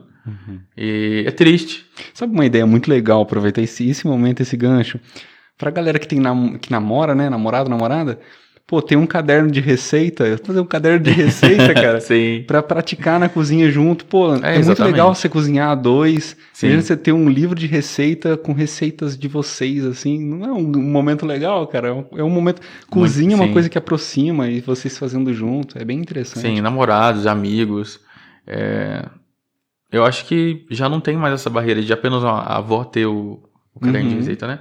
É bom todo mundo começar a voltar com esse hábito. Acho muito importante, tem uma carga afetiva e tem receita que conta história, não tem como. E essa receita foi a que ele me entregou, que eu tenho muito apego por ela. É uma receita simples, mas é a que eu tenho mais ciúme. Tem outras aqui que são muito mais específicas, que demorou muito tempo para eu chegar nelas, mas que eu não tenho tanto apego assim. E eu lembro que a última vez que eu vi ele entrou na padaria, olhou nos meus olhos, muito, muito antes de eu tomar todas as decisões, e ele virou para mim e falou assim, eu não sei o que você tá pensando em fazer, de que carreira seguir, mas o seu destino tá na cozinha. Eu falei, não, imagina, que cozinha, não. Eu não vou aguentar ficar na cozinha. E isso não é pra mim, não. Acho que não é pra mim, não. Não, São Paulo, para de brincar. Ele, você tem dom, você tem o talento. Teu lugar é na cozinha. E isso me marcou muito. E toda essa ligação do tempo que ele trabalhou lá, o que ele fazia, o que ele me explicava, ele me ensinou muita coisa. Então, essa receita, ela tem esse peso por esse motivo. Legal. Próxima pergunta. Emi Durães. Já sofreu alguma frustração na cozinha? Cara, é muito louco pensar o quanto um erro na cozinha impacta em tudo, né? Às vezes um errinho pequeno acaba destruindo toda a receita. Então, eu acredito que deve ter muita frustração, assim, né? Qual que foi uma que você se lembra? Nossa. Eu sempre fui muito cuidadoso e de olho, assim, no que tá acontecendo e se der errado, o que eu posso fazer. Mas eu acho que de uma situação muito específica, eu fazia um soufflé de goiabada com uma calda de requeijão. Ficava muito bom e eu fiz essa receita umas 5 vezes. Tava dando certo, tava seguindo um padrão ali de resultado, né? E eu lembro que uma vez eu fiz uma fornada grande de soufflé. E eu lembro que o soufflé você precisa ser rápido. Lembro que eu fiz tudo muito rápido, tudo perfeito e tal, até que foi pro forno, ficou um tempo. Abri, meu soufflé, cara, tudo, perdeu toda a aeração e eu olhei assim, não dava pra fazer nada. Aquilo foi uma frustração muito grande pra mim e eu acho que a maior, acho que foi essa. Foi de tipo perder tudo? Não Perder dava tudo. nem. Não. Sério. Foi essa e depois vem as pequenas, né? É como eu te falei do corte. Eu sou muito. Me cobro demais, eu sou muito perfeccionista. Então, se eu faço um corte ou algo que não chega exatamente no que eu quero, eu fico me cobrando, eu fico pensando nisso depois. Nossa, por que eu não me atentei nesse passo? Se eu me atentasse nisso, poderia ter chegado. Então, são essas pequenas coisas, assim, que, querendo ou não, tem, né? G. Prestes perguntou: qual o seu doce preferido? Deixa eu ver. Um tiramisu muito bem feito, com aquele o contraste do mascarpone com café, toda aquela conversa, o licor. Mano, eu não faço ideia do que é isso. O tiramisu, em tese, Tiramisu pra mim era tipo japonês, tipo sashimi. O tiramisu, ele foi criado como algo afrodisíaco de início. E aí depois ele foi evoluindo, o pessoal foi fazendo em formatos maiores para compartilhar com a família. E aí foi tomando uma outra roupagem, não aquela para ser afrodisíaco, né? Mas aquela questão de ser um doce para compartilhar. E tem o dia, acho que tem o Dia Nacional do Tiramisu na Itália, que o pessoal comemora como o dia do tiramisu e tal. Mas o tiramisu, muito bem feito, eu gosto bastante. Acho que é algo que me agrada muito. Acho que é mais isso. O underline Marlon perguntou: tem alguém que você se inspira? Tem uma galera. Muitas referências. Tem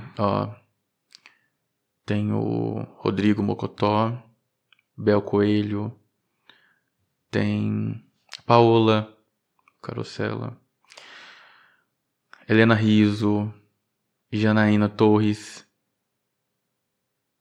Uma galera. Eu confeitaria Diego Lozano. Diego Lozano é foda. Acompanho ele já faz um bom tempo. E logo, acho que breve eu vou estar lá fazendo Legal. um treinamento, um curso específico. Aí sim.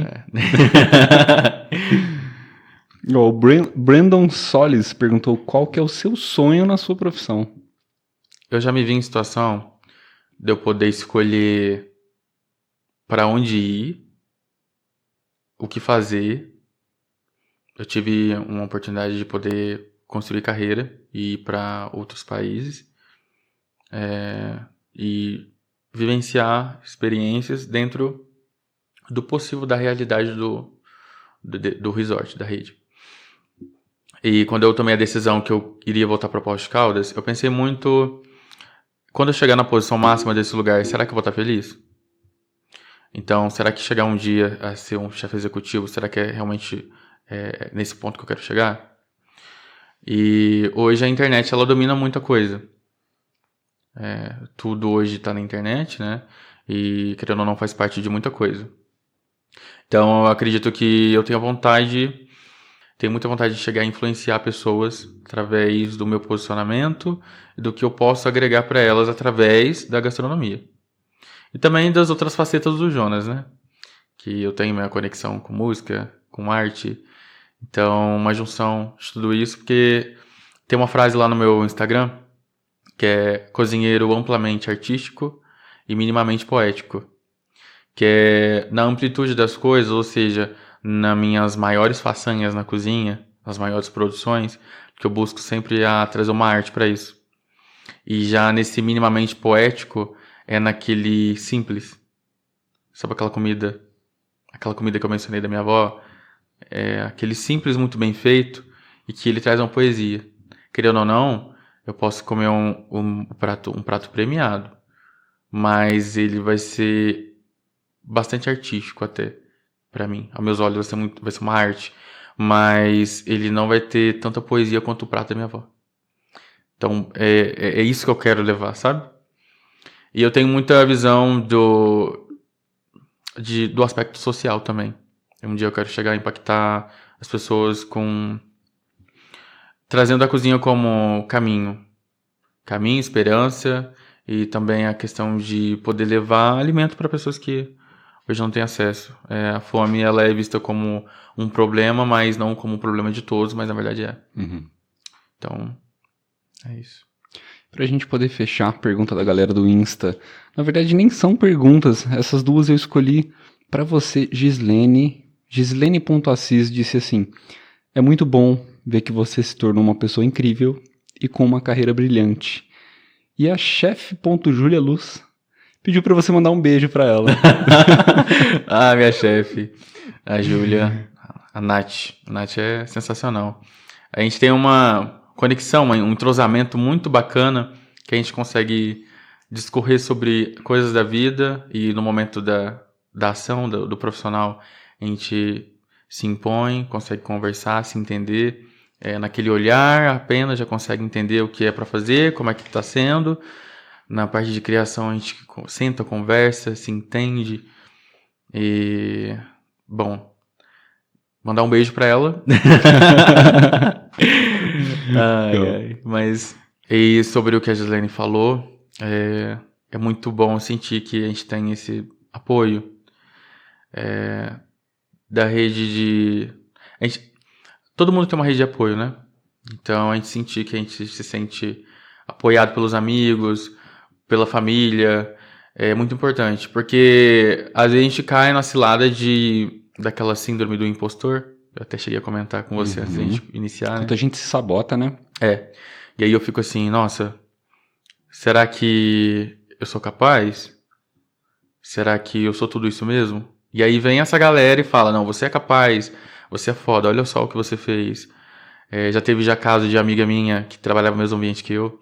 Uma vez eu fiz uma torre de 1,20 m, um croquembouche, que é uma torre, um cone, com vários profiteroles, as carolinas. Sim. E 1,20 m.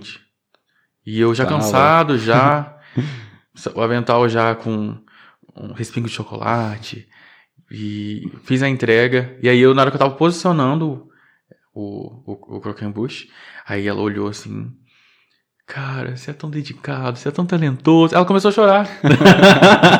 Então, esse tipo de coisa que dá um gás, querendo ou não. Na hora que você tá tristinho, duvidando, é aquele amigo que te dá uma palavra dessa, assim, e aí você se impulsiona mais, acredita mais e vai cada vez mais longe. É muito importante. E sou muito grato pelos amigos que eu tenho, pelo pessoal da minha família que sempre me dá palavra de apoio, não, você consegue, vai dar certo, e se não der, sacode a poeira, levanta de novo, e assim, é muito importante, eu sou muito grato. E deu pra ver que o pessoal te admira muito. Quando eu postei o nosso convite, coloquei convite confirmado, teve gente que mandou assim, é o nosso novo Masterchef Brasil. Muita gente comentou, cara, você não faz ideia, muito querido mesmo. Tanto que teve muita pergunta, muita coisa que mandaram pra você.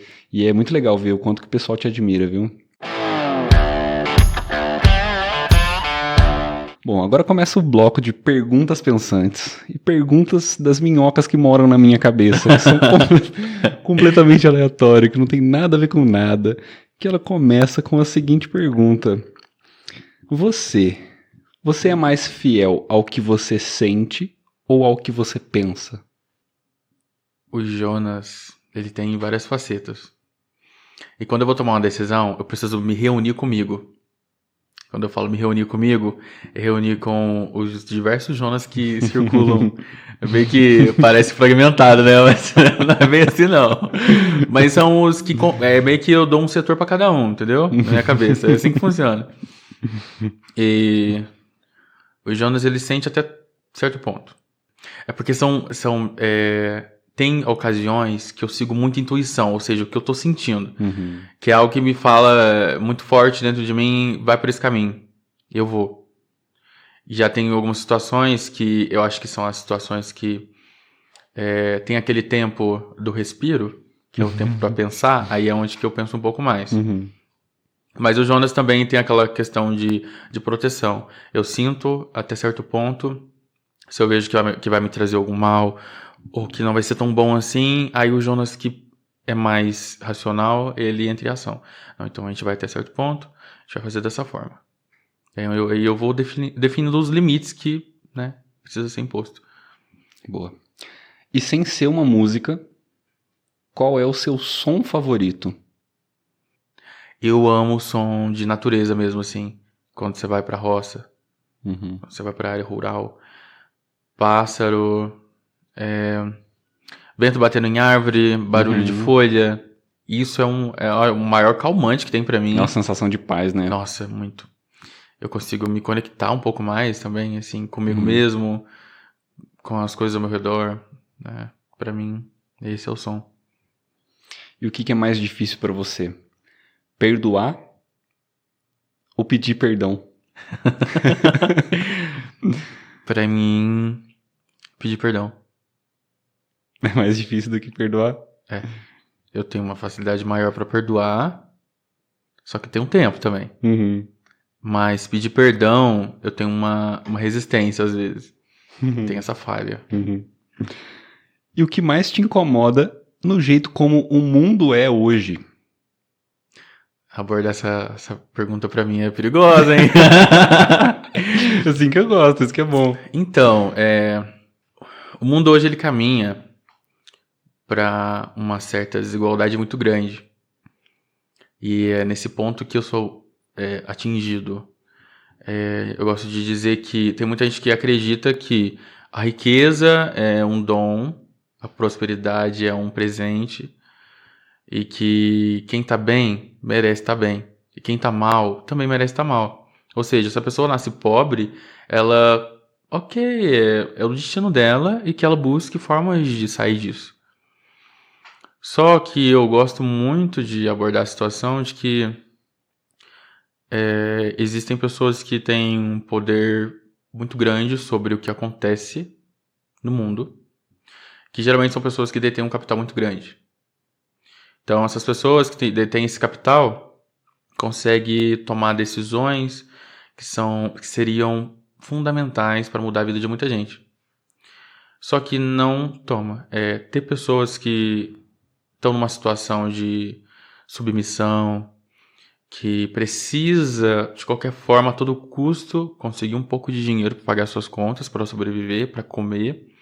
Essas pessoas que lidam com uma visão de que as coisas não podem ser questionadas, de que existe um Deus que ele é um Deus de punição, que existe o pecado, que o pecado te leva ao inferno.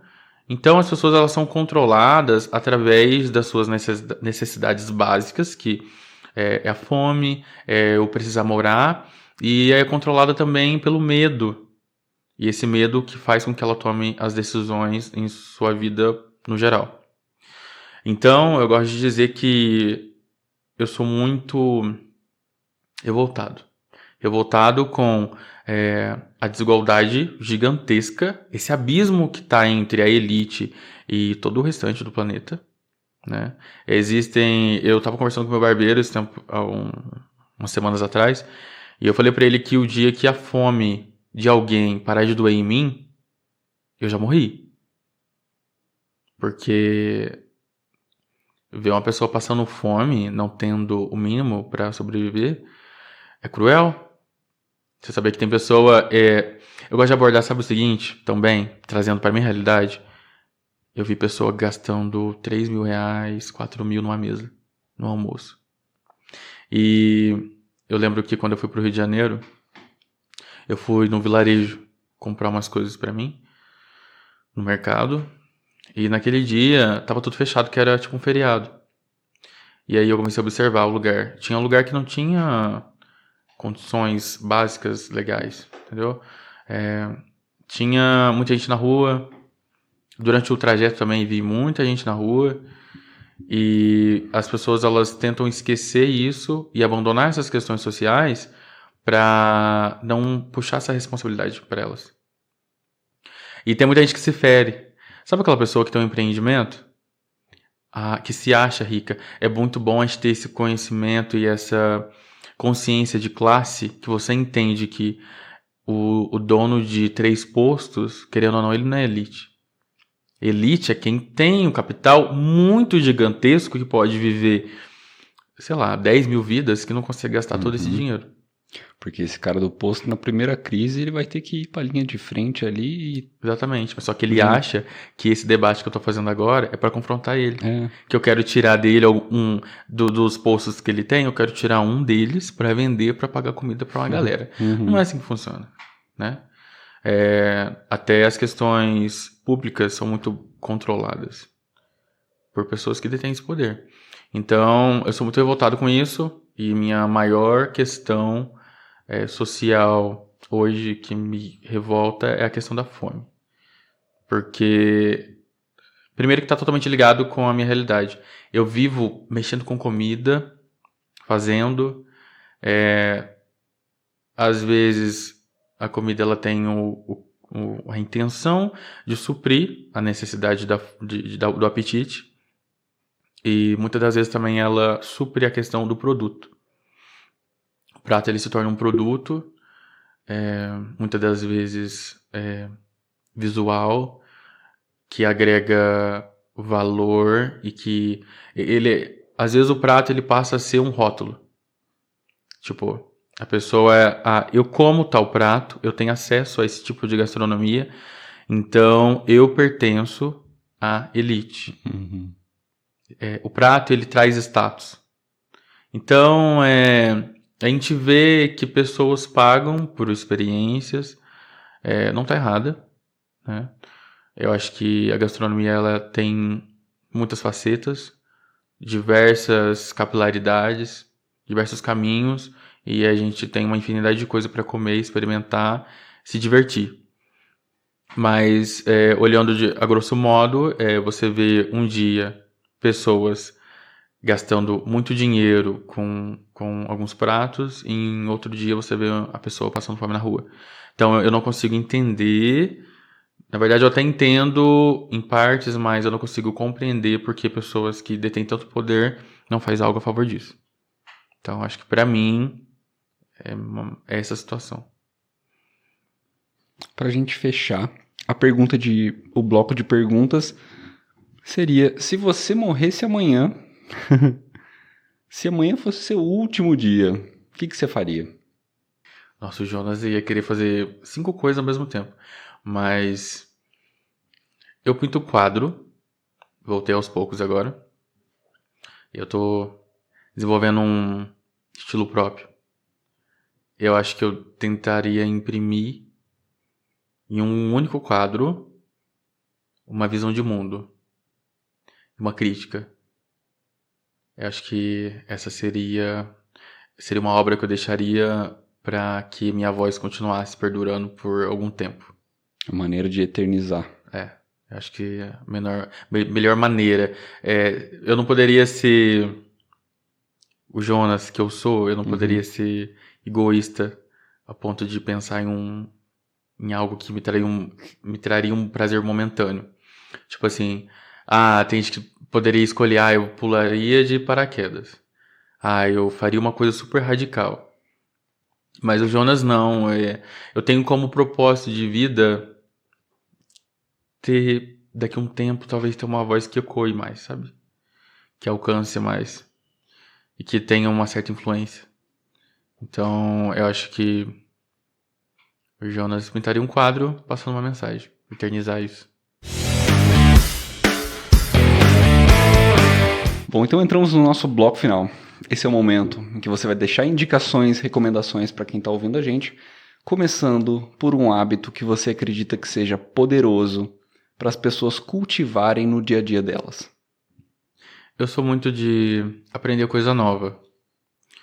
O cérebro da gente precisa estar em movimentação.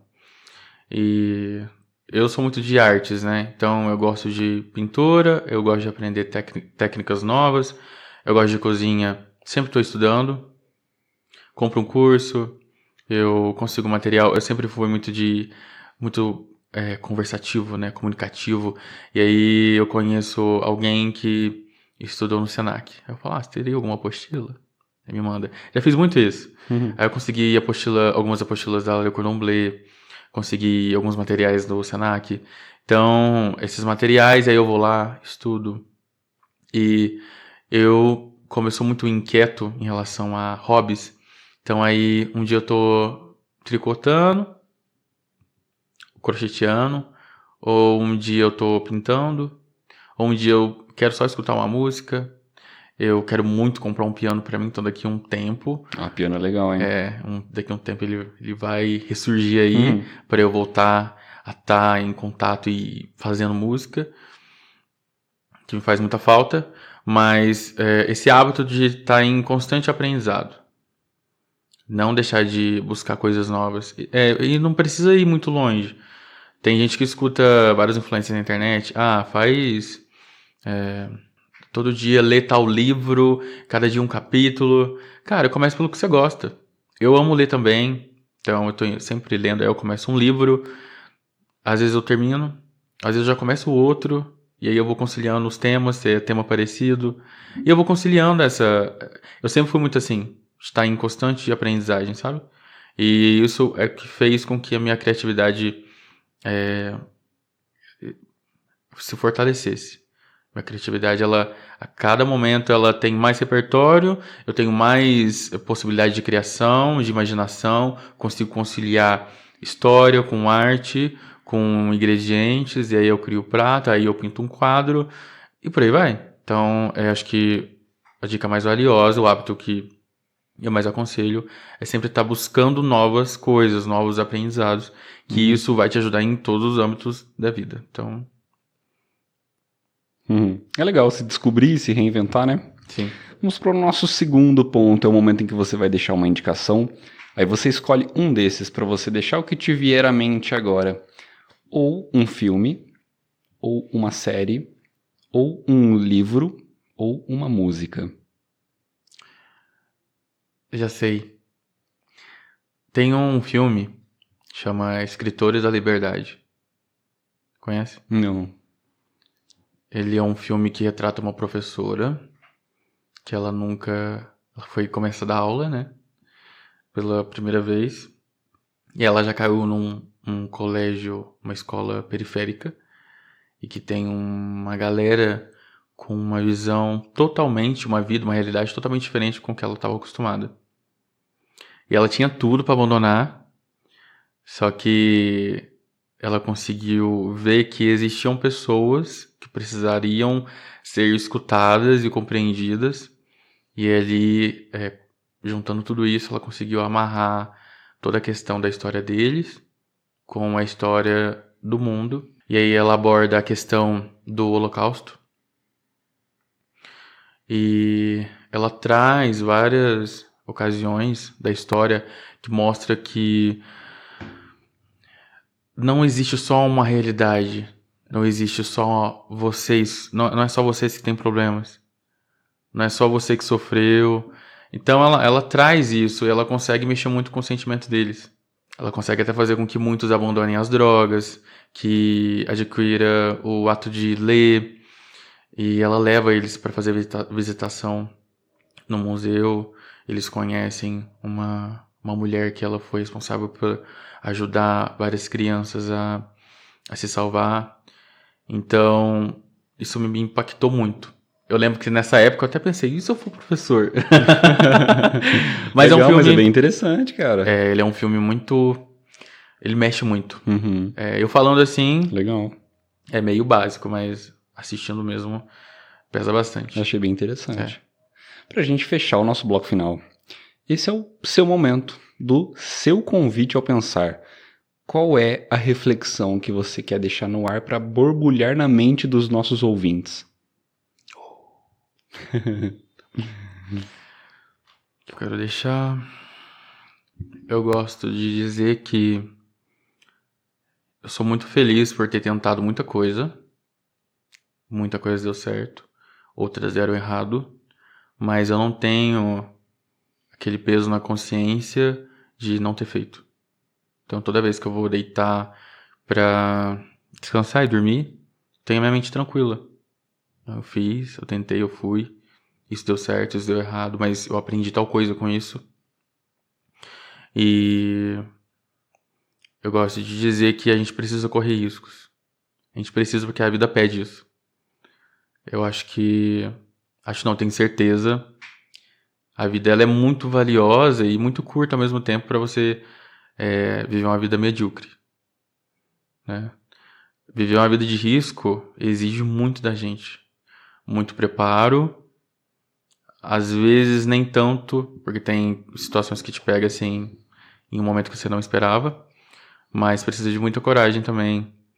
E pode ter certeza que se você corre risco, vai atrás, você pode se deparar com momentos e experiências que você nunca imaginaria, que vai te marcar pro resto da vida. Eu consegui, até hoje, agregar muita coisa na minha vida nesses riscos que eu corri. Mas riscos que eu falo, os riscos seguros, entre aspas, né? São aqueles riscos de oportunidade. Apareceu tal oportunidade, bora. Ah, vou fazer tal coisa. Vai. Quero planejar de ir pra tal lugar. Vai. Ah, eu quero mudar de profissão, quero tentar uma coisa nova. Tenta. Então, viver uma vida de riscos tem lá seus lados negativos, mas o positivo ele sobressai. Então é isso, que a galera nunca tenha medo de tentar, e que tenta mesmo, vai atrás. Quer aprender uma coisa nova? Aprende. Ah, eu quero me arriscar na cozinha, se arrisca.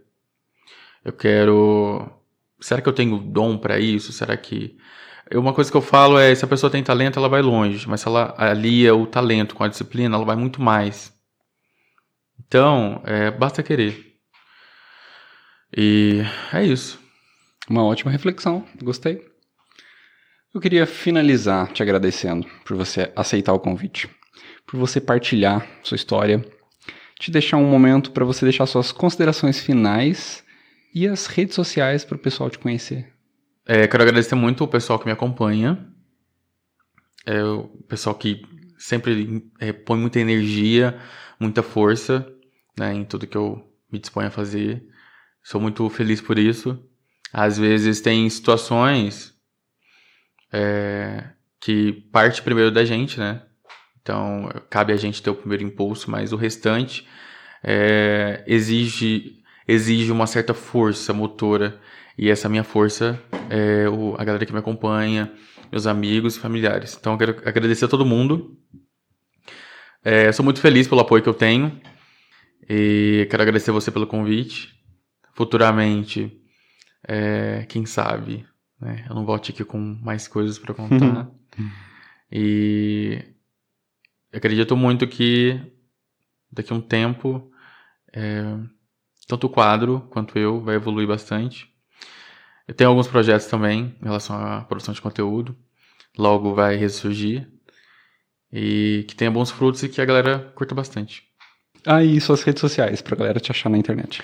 Lá no Insta tá Jonas_Patês, com 2 T's. Quem não me acompanha lá. Logo vai ter algumas novidades. Tô com alguns projetos de produção de conteúdo. E em pouco tempo eu vou lançar um quadro. Acredito que o pessoal vai curtir bastante. E tem bastante coisa para eu compartilhar com vocês. E também a gente, querendo ou não, a gente aprende com o público, né?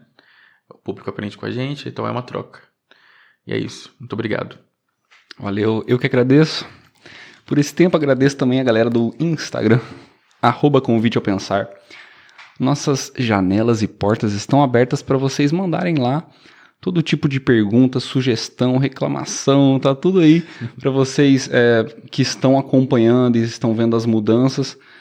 Queria falar para vocês que a gente só tem mais um episódio para fechar a 7ª temporada e que já temos 3 pessoas confirmadas para a 8ª. E eu que nunca imaginei que fosse passar da 3ª temporada, estamos indo para a 8ª temporada. Estou muito feliz com a construção desse projeto e ver o quanto ele está tomando corpo. E é isso. Muito obrigado a todos vocês. Se você assistiu este vídeo até o final, Valeu, brigadão, até mais, tchau.